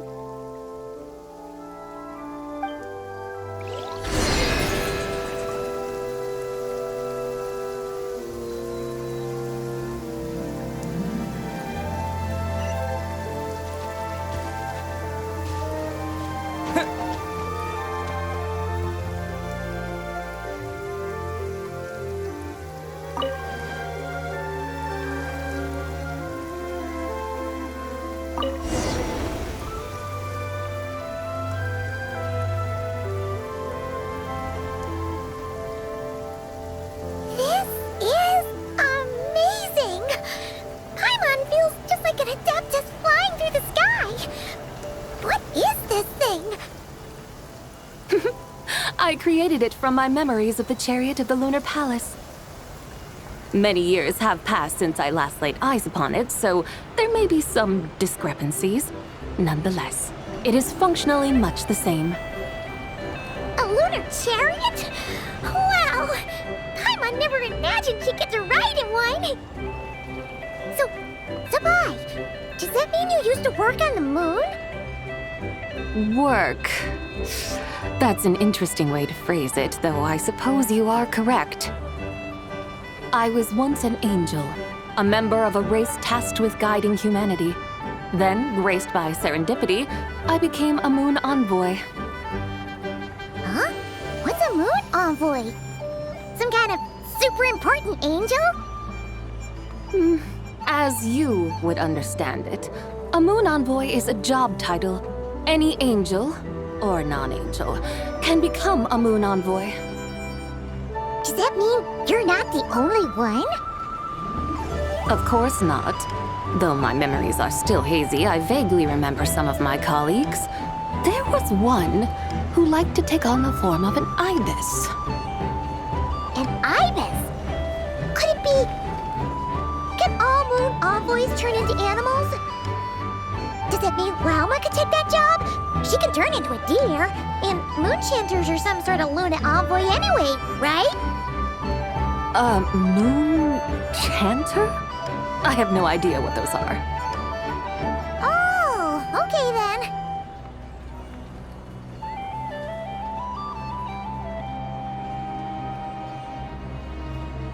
Look! Paimon thinks she saw a tea vendor over there! Very well. Let's take a look.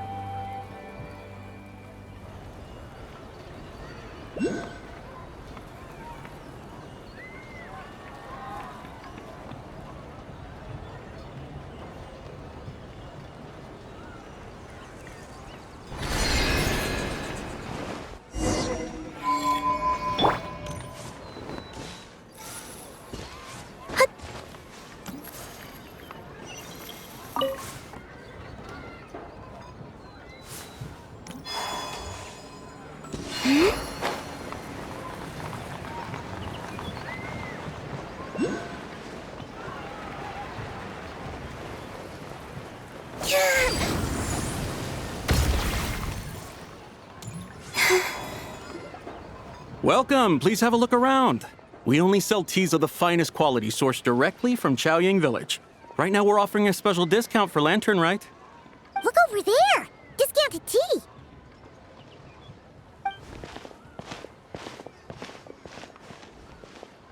dear customers, are you looking to purchase some tea leaves? I can see from your bearing that you are no ordinary customers. My humble shop has some exquisite teas that should satisfy your more refined tastes.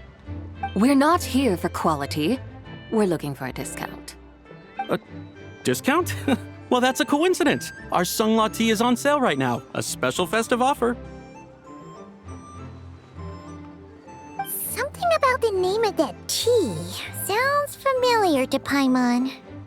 Buy 3 boxes of Sungla tea during the festival to get 10% off. Buy 4, get 20% off. Buy 10, but... That's right! 10 boxes at half price. Have you been to our shop before by any chance? Oh, Paimon's definitely heard this spiel before. 3, 4, 10, 10, 20, 50. Zibai, what are you muttering about? When purchasing 3, 4, or 10 boxes, the corresponding discounts are 10, 20, and 50%. The intervals between the two sets of numbers are 1 and 6, and 10 and 30. Look! Her eyes turned blue! That's gotta be a first!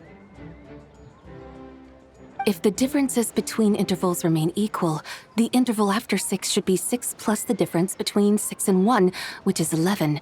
Similarly, after 30, the next interval should be 50. Therefore, extrapolating upward, the next two numbers in each set should be 21 and 100. You're making Paimon's head spin! Those numbers, what do they mean? They mean that if we buy 21 boxes of Sungla tea, we should get a 100% discount! 100% discount? You mean we'll get them for free? Oh, there was a pattern to the discounts. Is that right? The pattern we speak of is mathematics, little one. A pattern that is always right. That's amazing! You're a shopping genius, Zibai. Oh, wait. Something feels off here. I had no idea our shop's discounts were tied to the laws of nature. I've learned so much from you, dear customer. No need to thank me. Now, please give us our 21 boxes of free tea. Wait! What's the matter? Paimon just realized what it is that's not right. It took you long enough. We got the short end of the stick! Think about it. If we don't have to pay when buying 21 boxes, then if we buy even more, the vendor should be paying us money instead, right? Huh? Hey, Zibai, work this one out. If we buy 100 boxes, we'd make loads of money, wouldn't we? It stands to reason. Wait a moment, dear customers. Don't you think you're haggling a little too hard? You are the one dictating the discounts. We're simply extrapolating the numerical patterns within. As such, we are hardly haggling. You have a point. However, that's right. I'm so sorry. I just remembered. My supplier didn't come today, so we don't have any tea after all. Such a shame. Terribly sorry about this. Awful luck. Where can we find your supplier? Well... Not to fret. We'll save you the effort and go straight to the source ourselves. Well, you see, dear client, the supplier's discount isn't as generous as ours. You won't be able to get the same price from them. Huh? Does that mean they won't pay us for taking their tea? They might not even offer you a 100% discount. How very unfortunate. Nevertheless, as the original supplier, they must offer some sort of discount. Besides, we're not looking to make money. We just want a good deal. Well, that's great. My suppliers are all tea farmers from Xianyun village. You can go ask around the village, but please don't say I sent you. Do not worry, we appreciate your generosity. Referring customers to your business partners, even choosing to remain anonymous, the demeanor of a true gentleman indeed. Your business will surely prosper. I hope you're right. Then let us head to Xiaoying Village. Do you know the way, my guides? Of course! Just follow us!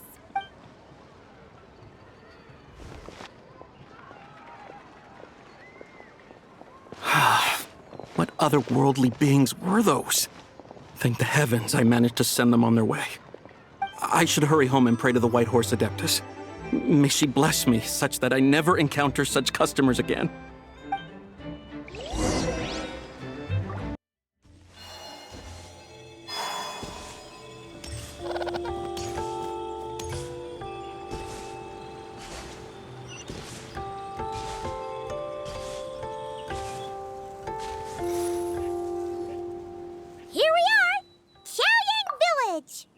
The mountains and waters are pristine. They embody the beauty of heaven and earth. It's a good-looking place, all right. But it's hard to enjoy the scenery when Paimon can't stop thinking about all that tea-buying Mora we're missing out on. Should fate dictate, Mora will find its way to you sooner or later. Well, Morak certainly finds us often enough. He even sought us out in person this lantern rite. For now, let's look around and see if any tea farmers are selling their crop. We'll be able to see more clearly from up high. Let's take to the sky and enjoy the beautiful scenery while we're at it.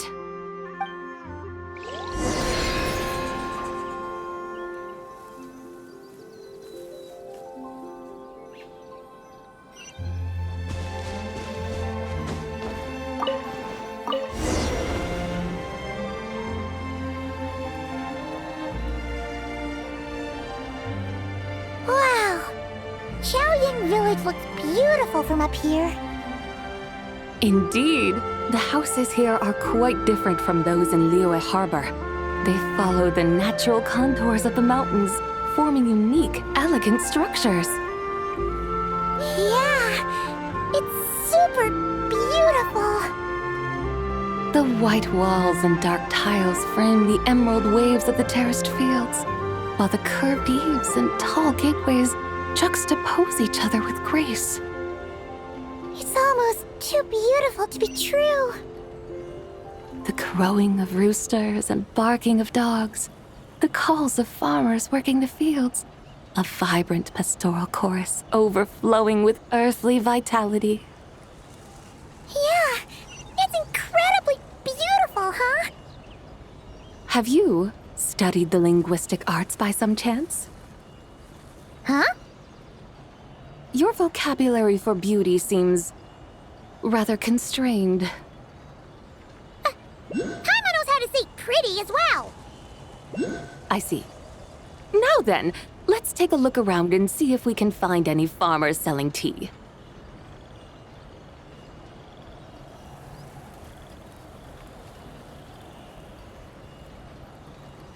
Look! There's someone in that tea field!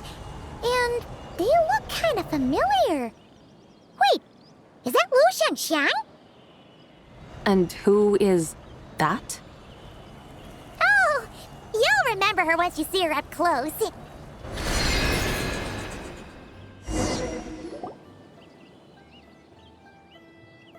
there, Lu Shenxiang! It really is you! Huh? Paimon, Traveler, and the White Horse Adeptus. Fancy seeing you here. The White Horse Adeptus has a name now. You can call her Zibai. And you are... Wait. I remember now, you're... Don't say anything about food poisoning or fish. You're the young lady who wanted to rise above the rest, are you not? Yes, that's me, but I'm in a bit of a state right now. At best, I can say I've fallen below them. Fallen below them? What happened? Like I said the last time we met, I'm being punished according to family rules. My father, mother, grandfather, grandmother, other grandfather, other grandmother. Oh, that's a lot of family members. Yeah, and on the night of Lantern Rite, they held a family meeting to discuss my situation. So, they do care care about you. There's no doubt they care. But they think that since I caused all that trouble in Liyue Harbor, it shows I can't be trusted on my own. They decided to ground me. Ground you? Yeah, though they're not confining me to my room. Instead, I have to personally nurture a tea seedling until it grows big enough to be sold at market. Aw, a tiny little tea baby. Do they want you to experience what it's like to be a parent? It's supposed to cultivate my character and temperament. They say this will help me calm down and reflect on my issues. What happened in Liyue Harbor really wasn't your fault. Oh well, at least this punishment doesn't sound too harsh. So, how long will it take for the little tea baby to grow? Actually, I don't know. I've never grown a tea tree before. It usually takes 2 or 3 years. 2 or 3 years? Yes, the tea in this garden requires 2 or 3 years to mature. That long? Zibai, you're not making this up, are you? How do you know so much about growing tea? When the plants thrive and grow, that is the meaning of my name.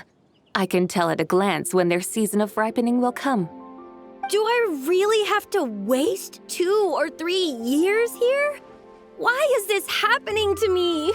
I'd only just found my direction in life. Yes, during the night of Lanternlit, I heard many people reciting poems from long gone in praise of the moon. In that moment, I suddenly felt a great sense of pride. I mean, I helped excavate cultural artifacts from long gone, so I contributed to the revival of these poems too, right? So I decided to stay with the archaeological team. I want to unearth even more history. I see. And are you sure that's what you want to do? If you don't achieve anything significant in the years to come, will you still enjoy it? Yes, because archaeology gives me that boom shakalaka feeling. Wait, did Xianyun teach you that? That's right. I was asking her for advice. She said that if something gives you that boom shakalaka feeling, then it has to be worth pursuing. I immediately thought about how when I'm excavating in the ruins, I always feel like there's a ghost standing beside me, and not in a spooky way. It feels like my great-great-great-great-great-grandmother patting me on the shoulder and saying, "Keep going. You're about to rediscover some grand ancestral knowledge." Right? It feels like I've made some kind of connection with my ancestors. Isn't that amazing? Since you've made up your mind, you should give it your all. And I'd love to, but I'm still grounded. Run away, summon up a little boom shakalaka, and leave the tea garden behind. Flee this village. That might be going a bit far. You don't want to lead others astray, Zibai. Yeah! Tell them about your great-great-great-great-great-grandmother. She must be the most super-duper ancestor to have ever risen above the rest, right? I'd be better off telling them about the White Horse Adeptus. After all, she's the supreme riser above the rest who saved my great-great-great-great-great-grandmother. Then it's settled. Tell your family that your decision has my blessing. Thank you, Zibai, but I don't think cosplay is going to work on them. They won't listen. They don't need to listen. You need only follow the rules they've set out for you. What do you mean? As I'm sure you know, some ancient texts refer to the White Horse Adeptus as the Daughter of Time. My family history contains such records, but what of it? If the White Horse Adeptus were to manipulate time to make your tea seedling grow overnight, then you'd be free, correct? Is that how it works? If the White Horse Adeptus were to really get involved, my grandfather would let me leave right away, but who really believes that she'd show up and help?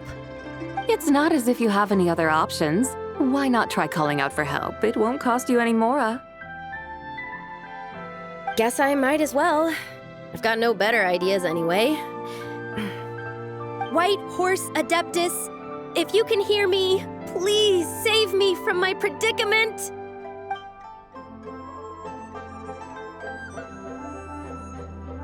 Ugh. Nothing happened, as expected. Perhaps the White Horse Adeptus has already heard your prayer. Why not come back here tomorrow and take a look? By then, the seedling you planted may well have grown into a thriving tea tree. Thank you, Zibai, for trying to comfort me. I do feel better now, kinda. But can't you really do something like that? Oh, it's getting late. Why don't you all stay at my house tonight? My family may be strict with me, but they're always welcoming to guests. That sounds great! Let's get some sleep and then come back here tomorrow to see if our tea baby has grown.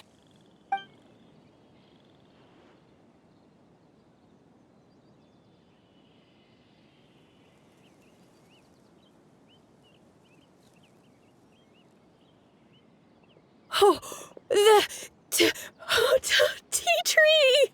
Whoa! Your tea baby is all grown up!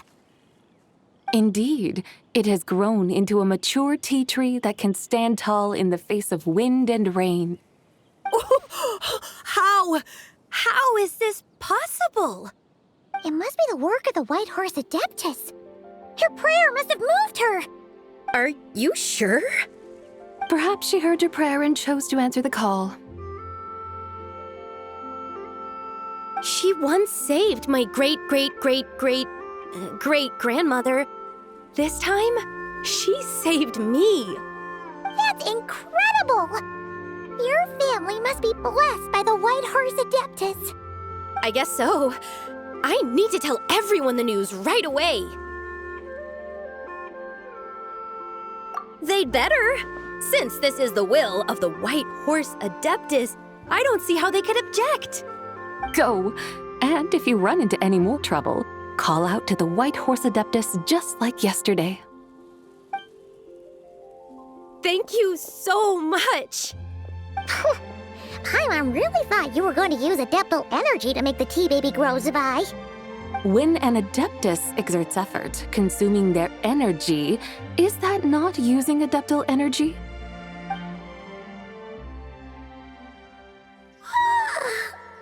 All right. What are we doing out here in the middle of the night? We're here to help Lu Xiangxiang fulfill her wish, of course.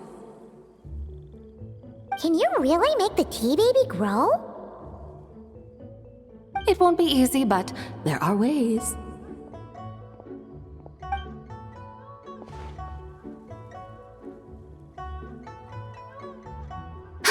There, it's grown.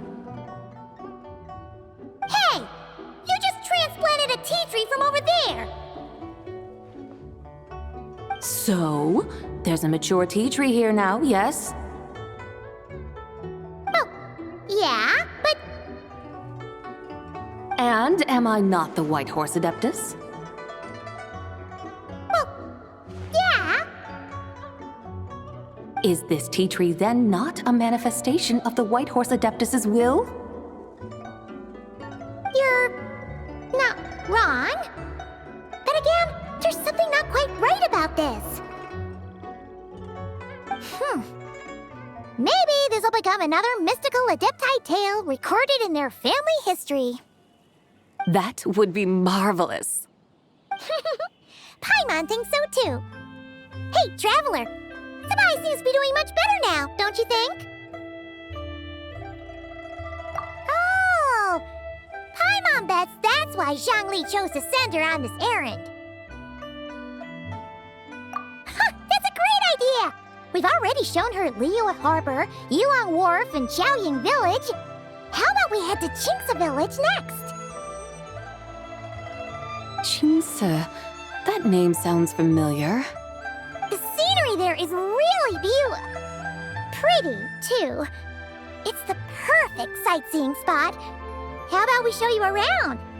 I must say, I have been mightily impressed by the mountains and waters of Liyue. Please lead the way, my dutiful guides. All right, let's go!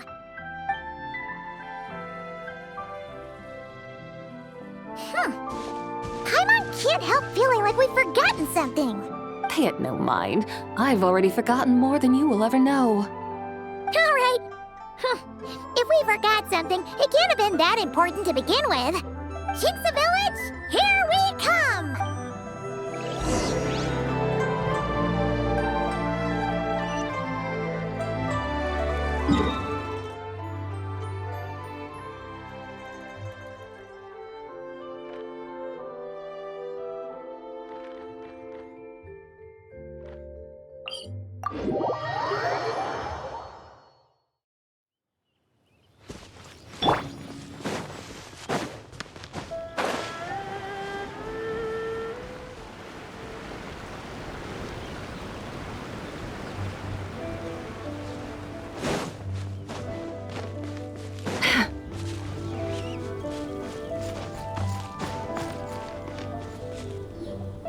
We should plant cucumbers.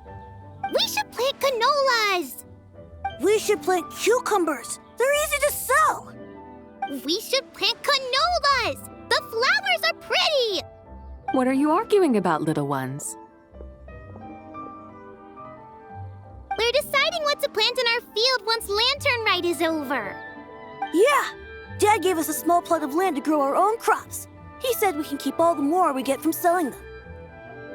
We should plant cucumbers, right? Dad plants cucumbers every year. We should plant canolas. We can press the seeds for oil. It smells good and sells for a good price. Ah, an agricultural debate. This should be easy to sort out. Granny, are you a farmer? Could you tell us what to do? Granny? What did you just call me, you rapscallion?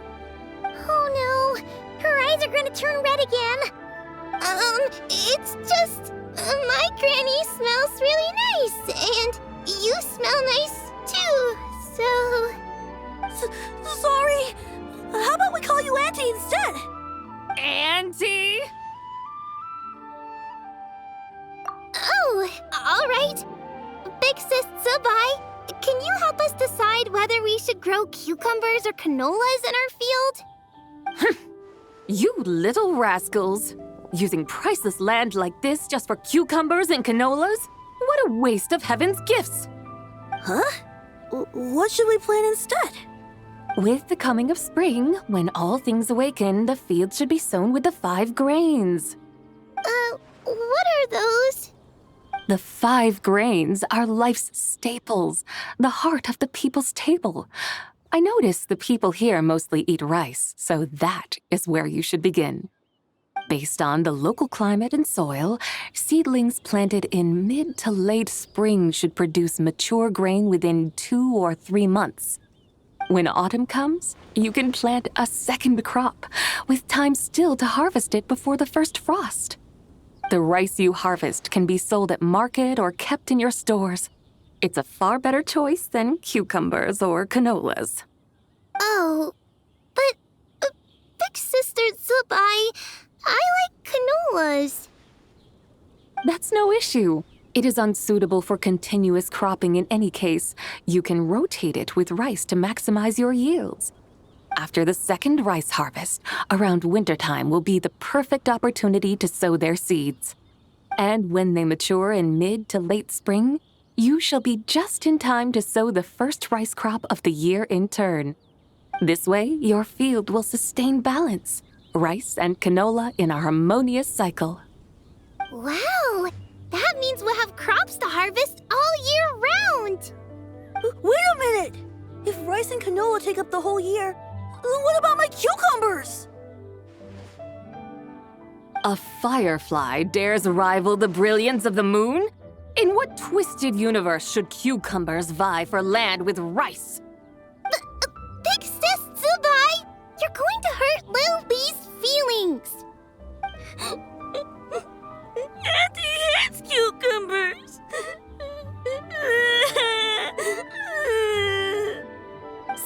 leaving this instant. I meant that cucumbers are simple enough to grow. There's no need to devote a whole field to them. Just find an empty corner of your yard, scatter some cucumber seeds in the earth, and before you know it, you'll have a thriving patch of vines. Cucumbers delight in sunlight and moisture, but they suffer in cold weather. If you wish to plant them this early in the year, you should make sure they're protected from frost. Wow. Is it really that simple? Let's hurry home and get started right away! Are you really in that much of a rush? Well, thanks, Big Sis Zibai, who's fierce but really good at farming. We gotta go! Thanks, Big Sis Zibai! See you around! Paimon never imagined you'd know so much about farming. What's so strange about that? The people of Longon called me the god of soil and grain. Are the fields not made of soil? Is rice not one of the 5 grains? Huh. That's true. So, if the god of soil and grain is a farming god, that means the White Horse Adeptus must be a farming adeptus, right? Of course the god of farming is down to earth. Mind your tongue, impertinent child. How dare you diminish the lofty bearing of an adeptus? Hey! You're the one who said the god of soil and grain is all about farming. Enough! It's time for us to take to the skies once more. Join me now. Witness the majesty of mountain, water, and field, and broaden your horizons.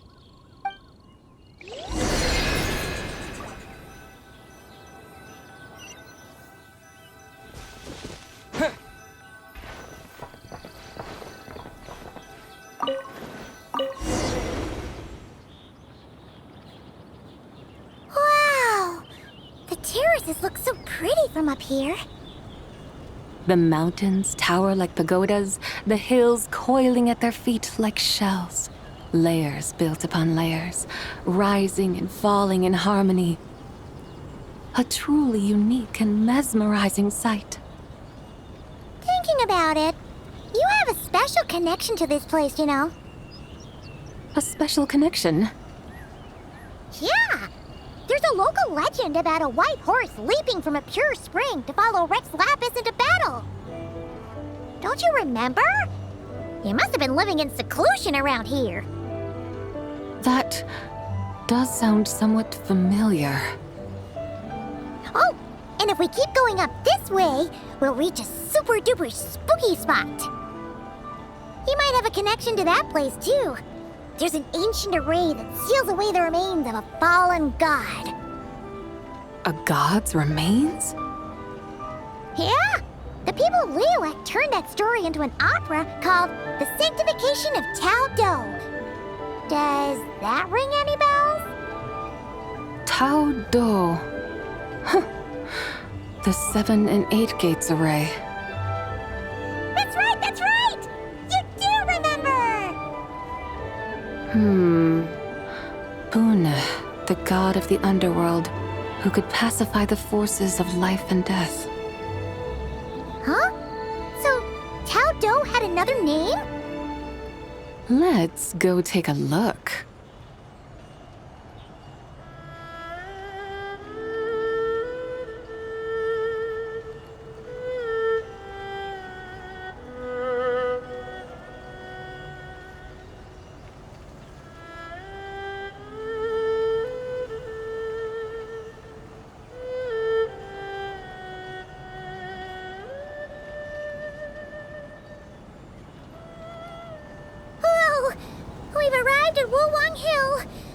The atmosphere just turned spooky.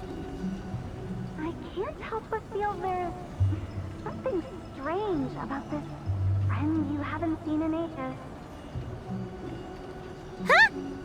Paimon thought she heard someone's voice. Let's head down and check it out.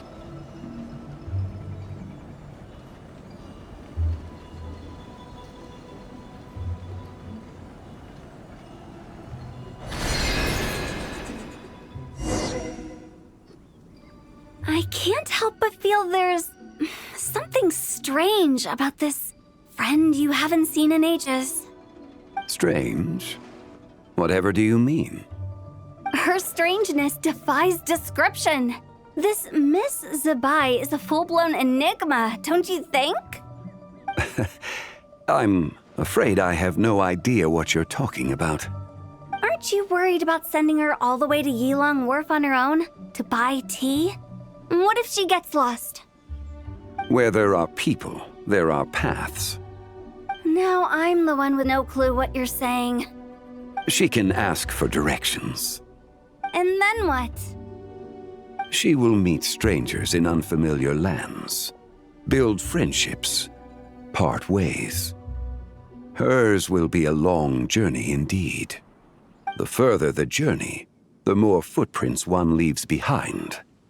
The deeper those footprints, the harder it is for time to erase them. Ah, so you want her to make new friends. I see. But from what you say, it sounds as though she's not from Liyue. I believe she was not, but perhaps she will be. You're sounding stranger by the second. Huh. Oh, over there. Oh, look who's here. Hu Tao! Zhongli! What are you doing here? Traveler, Paimon, fancy meeting in a place like this. Oh my, and Miss Zibai too. Sounds like fate to me. We were taking Zibai to buy some tea from Yilong Wharf. Zhongli sent her there, though she didn't even know the way, and... Oh, drat! We forgot the tea! Oh, Paimon knew we were forgetting something! What's done is done. There's no need to dwell on it. Fresh tea grows with each passing year. Let fate deliver it as it wills. Exactly. You can get tea wherever you go. You're hardly running low now, are you? Paimon feels a lot better now that you've said that. Still, I'm a little confused. If you were buying tea, how did you end up all the way out here? We're taking Zibai on a sightseeing tour. We started at Liyue Harbor, stopped in at Yilong Wharf, went sightseeing around Xianyun Village, made our way to Qingce Village, and now we're here. Wow, that is quite the itinerary. Yeah, actually, Paimon thinks it's about time we headed back. I'm here to pay my respects to my ancestors. My dear consultant kindly agreed to join me. It is Lanternlit after all. Adepti and ancestors should be venerated alike. Ancestors? Wait, could you be? Are you heir to the Wu-Wong kid? Or perhaps the lone butterfly of the Crimson Flame? Whoa, have you got all your memories back? Huh? Miss Zibai, you know about the Wangsheng funeral parlor and the 8 adepts? I happened to hear a storyteller expound on the sanctification of Tao Do. Lots of people know that story, sure, but very few can discern my family lineage from just a glance. Well, Zhongli, your friend here really is quite something. Unfortunately, there's no time to dally right now. We have a hill to climb. Perhaps once today is done, we can find time to chat over tea, recite poetry, and admire the moon? That would be wonderful, Director Hu. Oh, and before we go, you've been traipsing around all day. I suggest you stop off at the Wangshu Inn on your way back for a good night's rest. Wouldn't do to exhaust yourselves, Don't mention it. All right, we'll take our leave now. See you later. Hu Tao's so thoughtful. Why don't we follow her advice and stay at the Wangshu Inn tonight? Zibai, you can see the whole of Dihua Marsh from up there. The view's amazing. Plus, you can sample Smiley Yin-Xiao's cooking. Wangshu, an intriguing name. It couldn't hurt to check it out. Awesome! Let's go!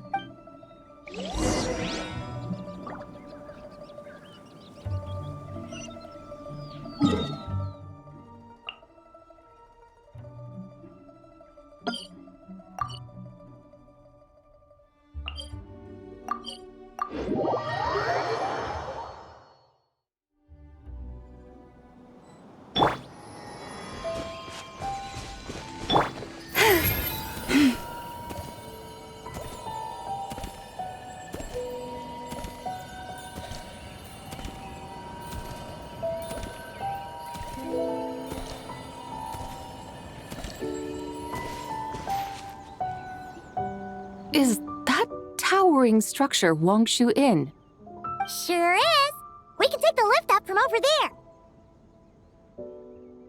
there. Always walking the path long trodden. Does retracing others' footsteps not tire you? Come on, get in. We'll fly to the top.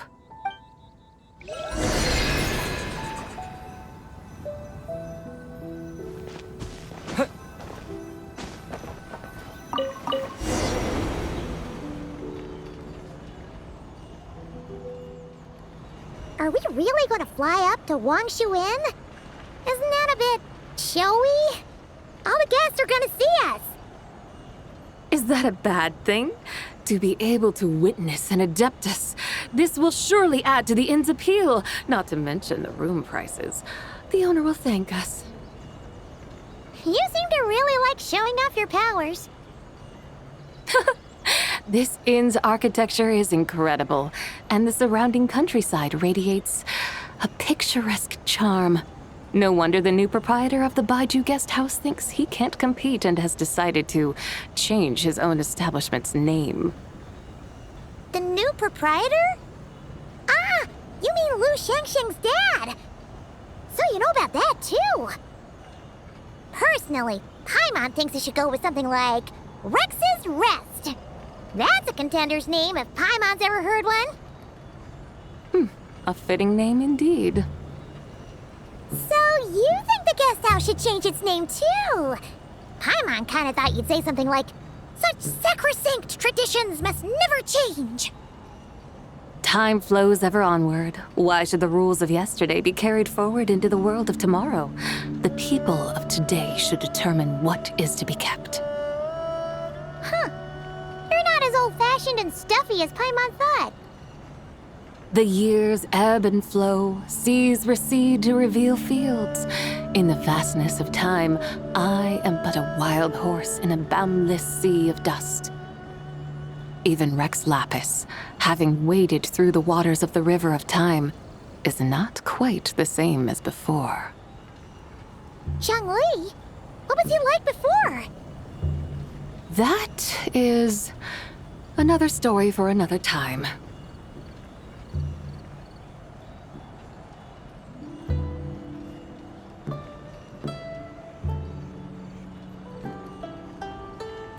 We have arrived.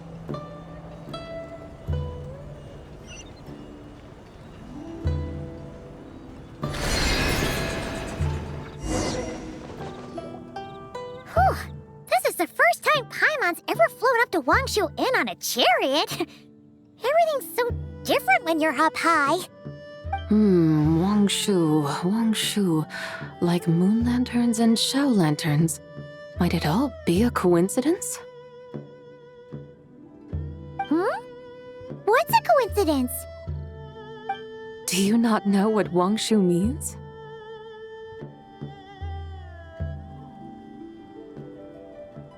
Wangshu can refer to the moon, but its original meaning is actually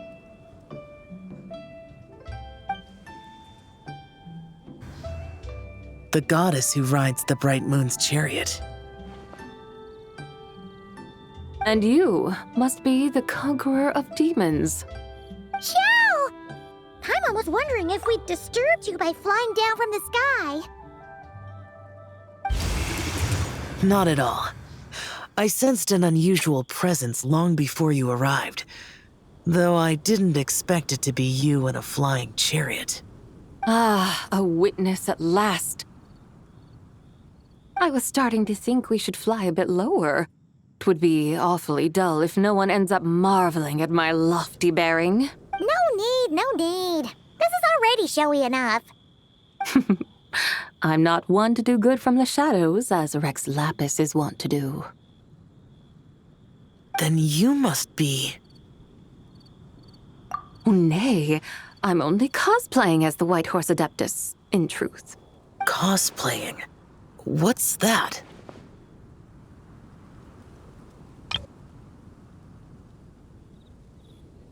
Ugh, ignore her nonsense. She's a genuine article. The one and only, completely authentic White Horse Adeptus. It's just... Xiao, did Zhongli say anything about her being a teensy bit... not quite right? Mental instability, perhaps? Did Zhongli tell you that? No, this is my own speculation. Well, you pretty much hit the nail on the head. It's like her brain's filled with a bunch of slimes right now. All gloopy and messy. There's a hot-tempered pyro slime, a math-obsessed hydro slime, and a mischievous little animo slime. But don't tell her Paimon said that, or she'll come and tell us all off. You white-haired rascal! Do you think I can't hear you? Uh-oh! We're in for it now! White Horse Adeptus. You must be weary from your journey. Why not take a rest? Oh, yes, yes, yes! You must be hungry, right, Zibai? How about we get some food? Oh, the chef here is incredible!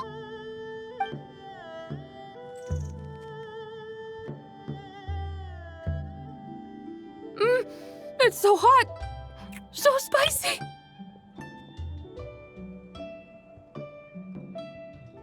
Are you okay? Do you want Paimon to get you some water? Don't worry about me. I just need to pace myself.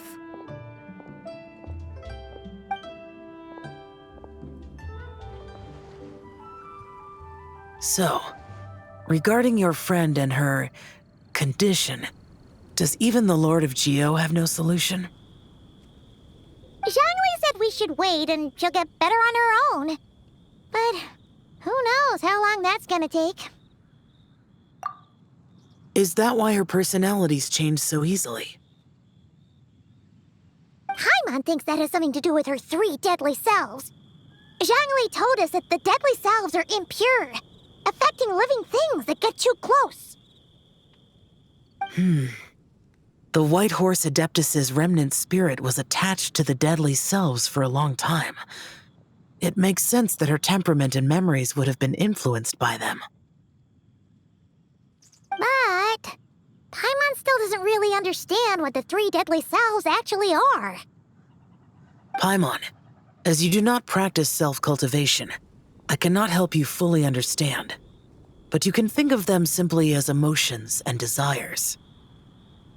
The act of severing the 3 deadly selves is a means of exercising wicked desires and cultivating one's true self. I believe other nations have similar practices. In Sumeru, it is known as shattering Atmagraha. Oh, so it's about emotions, desires, and attachments, that sort of thing. It includes those. I wonder, does she still remember what happened in the past? Some of it, but right now, it's like she was suddenly awakened. Like she's still half dreaming. The half that's still dreaming might remember things, but the half that's awake doesn't quite get it. Conqueror of demons, are you looking to learn about Rex Lapis's past from me? You are an old friend of his, so please, call me by my name. But Conqueror of Demons sounds so much more imposing. In days of yore, he was the Lord of Geo, Heaven's Star. Huh? You said the same thing the day you came back, but what does it mean? I'm afraid I can't remember. Hey, did you really forget? Or are you just pretending so you don't have to tell? Why not ask Rex Lapis himself? Whether I've forgotten might be up for debate, but I am certain he remembers. He must have his reasons for not raising the past, and you likely have similar concerns. I shouldn't have asked. An answer that suits your style, General Elatis. Now that we're on the subject, though, I suddenly remembered something. Which is? In the distant past, there was a feast, which I attended. I faintly recall the Lord of Geo also being present that day. Oh! And then? What happened? Among the dishes served, there was one that could be found in every household throughout Langan at the start of spring. A dish called Flavor of Spring. I suddenly remembered the recipe for this dish. Is that it? Yes! Since it's Lanternlit here in Liyue, why don't I make some for you to try? That sounds good.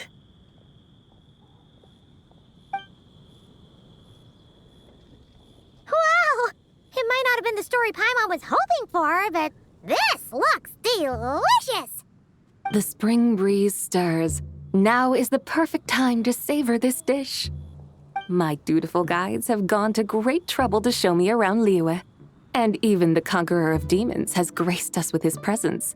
I feel deeply honored. This Flavor of Spring is my way of expressing my gratitude. There's no need for such grand words. What's this? Hey! It's that broken jade token from the Antiques exhibition! Indeed. This was once an Adeptal treasure of mine. I'm amazed it ended up in your hands. Alas, it serves little purpose now in its fractured state. Please, keep it as a memento. Oh, that's a shame. Can't we fix it? This is the way of the world. Once jade is broken, it can never be made whole. Then, what about forging a new one? That is a good point. That it has ended up in your hands must be a message from fate. I could try to craft it into a little trinket for you. One that might prove useful on your journey. Ooh, what sort of trinket? It's just a passing thought, one that will require the right opportunity. I'll think about it more when the time comes.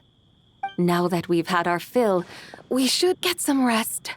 Tomorrow we return to Liyue Harbor, where I'll have need of your guidance once more.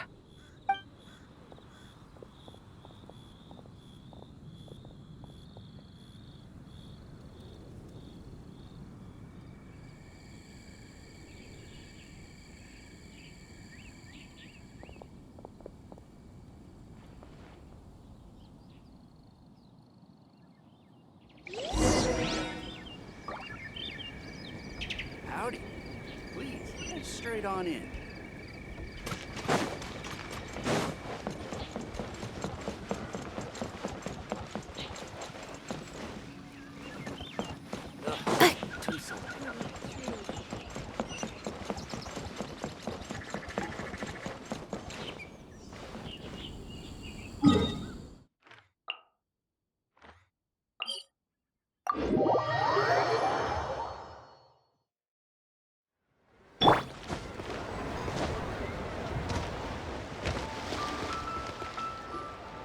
Chi-Chi, the lantern rite is almost over. Do you remember how to make a Xiao lantern? Morning, split bamboo, traveler.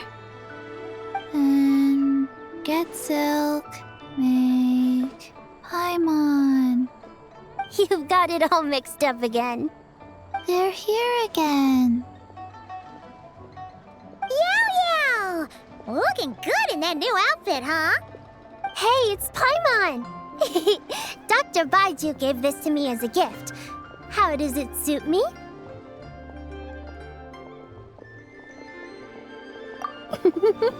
Thank you. Wow! What happened for Baiju to suddenly give you a brand new outfit, Yaoyao?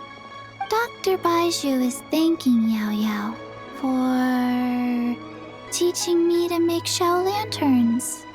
Chi-Chi and I were just playing together. Dr. Baiju's too kind. Oh, yeah, take a look at this. Dr. Baiju gave me these clothes, but it was Chi-Chi who wove this little basket. Wow, that's beautiful. When did you become so good with your hands, Chi-Chi? I learned to make shell lanterns, thanks to Yaoyao. I also made a wish. What do I always say? The White Horse Adeptus answers prayers. Come, help this old man make an offering in thanks. Huh? Mr. Liu? What did you pray for? For my idiot son to finally come to his senses and not change Baiju Guest House's name, which he has. Huh? He's keeping the old name? Listen to this. My granddaughter planted a tea seedling in our village just a few days ago. She made a prayer to the White Horse Adeptus to help it grow. Overnight, her seedling flourished into a mature tea tree. Oh, that sure does sound like a miracle. Could the White Horse Adeptus really have helped it grow? Of course she did. Oh, White Horse Adeptus, how blessed is our family over whom you keep watch. Truly, this is an extraordinary miracle.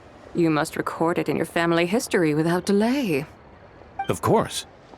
Huh? Is that you, Miss Zibai? Indeed. I have a long-term booking at your guest house. Yes, I recall. Mr. Zhongli said to charge your expenses to the Wangsheng funeral parlor, if I remember correctly. That's Zhongli. Always making trouble for poor Hu Tao. I noticed when you were here last that you bear a striking resemblance to the pictures of the White Horse Adeptus in my family history. You both have golden eyes. Perhaps fate has had a hand in our meeting. And a glad meeting it is, Miss Zibai. Now, why don't I gift you some tea from my garden to celebrate this encounter? We grow Sunglaw tea there, and it has quite the reputation throughout Yilong Wharf. I hope you will accept it. Oh! Sunglaw, buy 10 boxes, get half off teas, back on the menu. Buy 10 boxes, get half off? Don't be silly. This is a gift. It's free. Woohoo! Nice! Thank you so much, Boss Liu. There's no need to thank me. You're a visitor from out of town, which makes you an honored guest. Make yourself at home. Lanternlit may have ended, but the streets are still bustling with activity. Make sure to take everything in, meet some new friends, and enjoy your time here. And that goes for you kids as well. Happy Lanternlit. Got it, Mr. Liu. Happy... Lanternlit. Yeah! Happy Lanternlit, everyone! Happy Lanternlit indeed.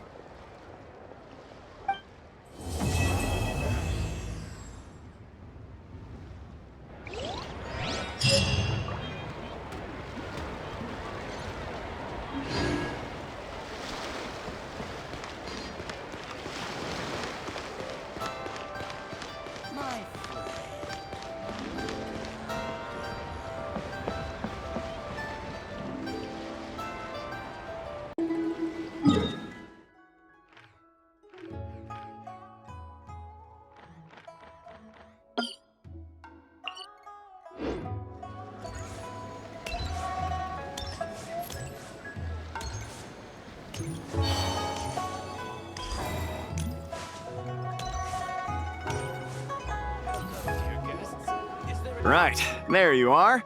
All your Xiao lantern parts crafted to order and every piece individually waterproofed. Each is wrapped in 5 to 6 layers of oil paper, so you could toss them in a pond to soak for a week or so and they'd still be fine. My thanks for your diligence. Rest assured, I shall compensate you for your labor and expenditures in full. Oh, come on, my good fellow. No need to be so polite. Doing business means always putting the customer's needs first and foremost. Oh, right. How'd you find the tea you bought last time? Could I interest you in some Chenyu Adept tea as well? We just got a new batch in, freshly dried, top-notch stuff, every leaf. I see. If there's a discount, then... Hold it right there, Neuvillette. You can't go buying stuff just because they say there's a discount. Traveler? Paimon? Now this is a coincidence. I had just been wondering if you would come to Liyue Harbor for the festival. I wish you a happy lantern ride. Hey, were you buying Xiao Lantern parts just now? And you even had him waterproof them. So, does that mean... Yes, I intend to give these to the Melusines. They have never seen such lanterns before, and I'm sure they'll enjoy them. I would still like to buy a few more to hang outside the Palais Mermonia. However, doing so would create a dilemma. Would it not be unfair that the Palais Mermonia is the only place with Xiao lanterns? Perhaps I should return and have the gestionnaire make a bulk purchase, so Xiao lanterns can be hung over the entire Court of Fontaine and Fortress of Meripede. If you let the gestionnaires handle it, we'll be lucky to hang up any lanterns they buy before next year's Lanternlit rolls around. Also, point of caution, Your Honor. It might not be the best idea to hang them in Meripede. They won't fly high within our walls, and I doubt many of the wishes the inmates will write will have a chance of coming true. They're unlikely to wish for anything in the public interest anyway. Let's try and keep the Lantern's reputation clean, yeah? And as for the good wishes worth making, I've already sent them soaring on the inmates' behalf. All right, happy Lanternlit, everyone. Don't mind if I address you as a group. It's the thought that counts anyway.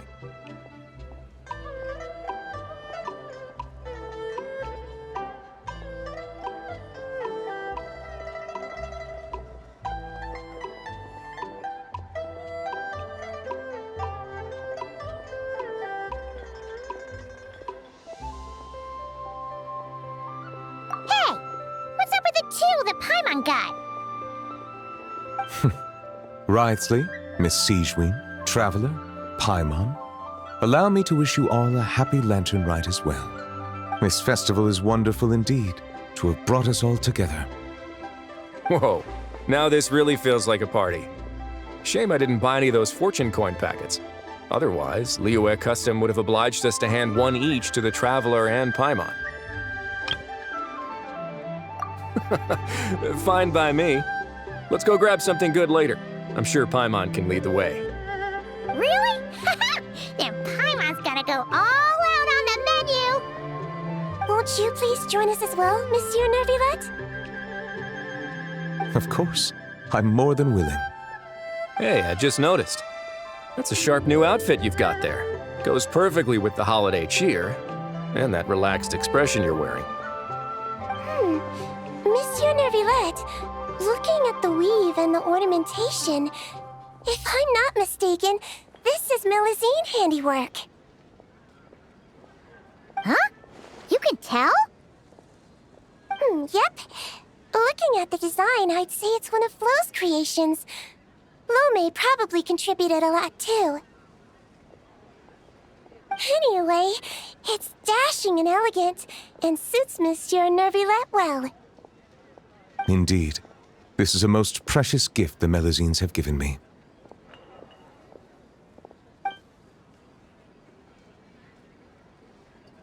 So you're planning to give them Xiao lanterns as a thank you? Yes, it is only polite to do so. You can expect another thank you gift from them then. Yes, I suppose they will do that. Fair enough. Gifts are gifts after all. If your office starts drowning in them, though, you can send the overflow my way. My head nurse here is excellent at taking care of Melusine gifts. Leave it to me. I'll preserve their sentiments perfectly. But first, why don't we find another place to stretch our legs? Liyue is a beautiful place and has a flavor completely unlike anything we're used to in Fontaine. And I'm not just talking about the tea, mind you.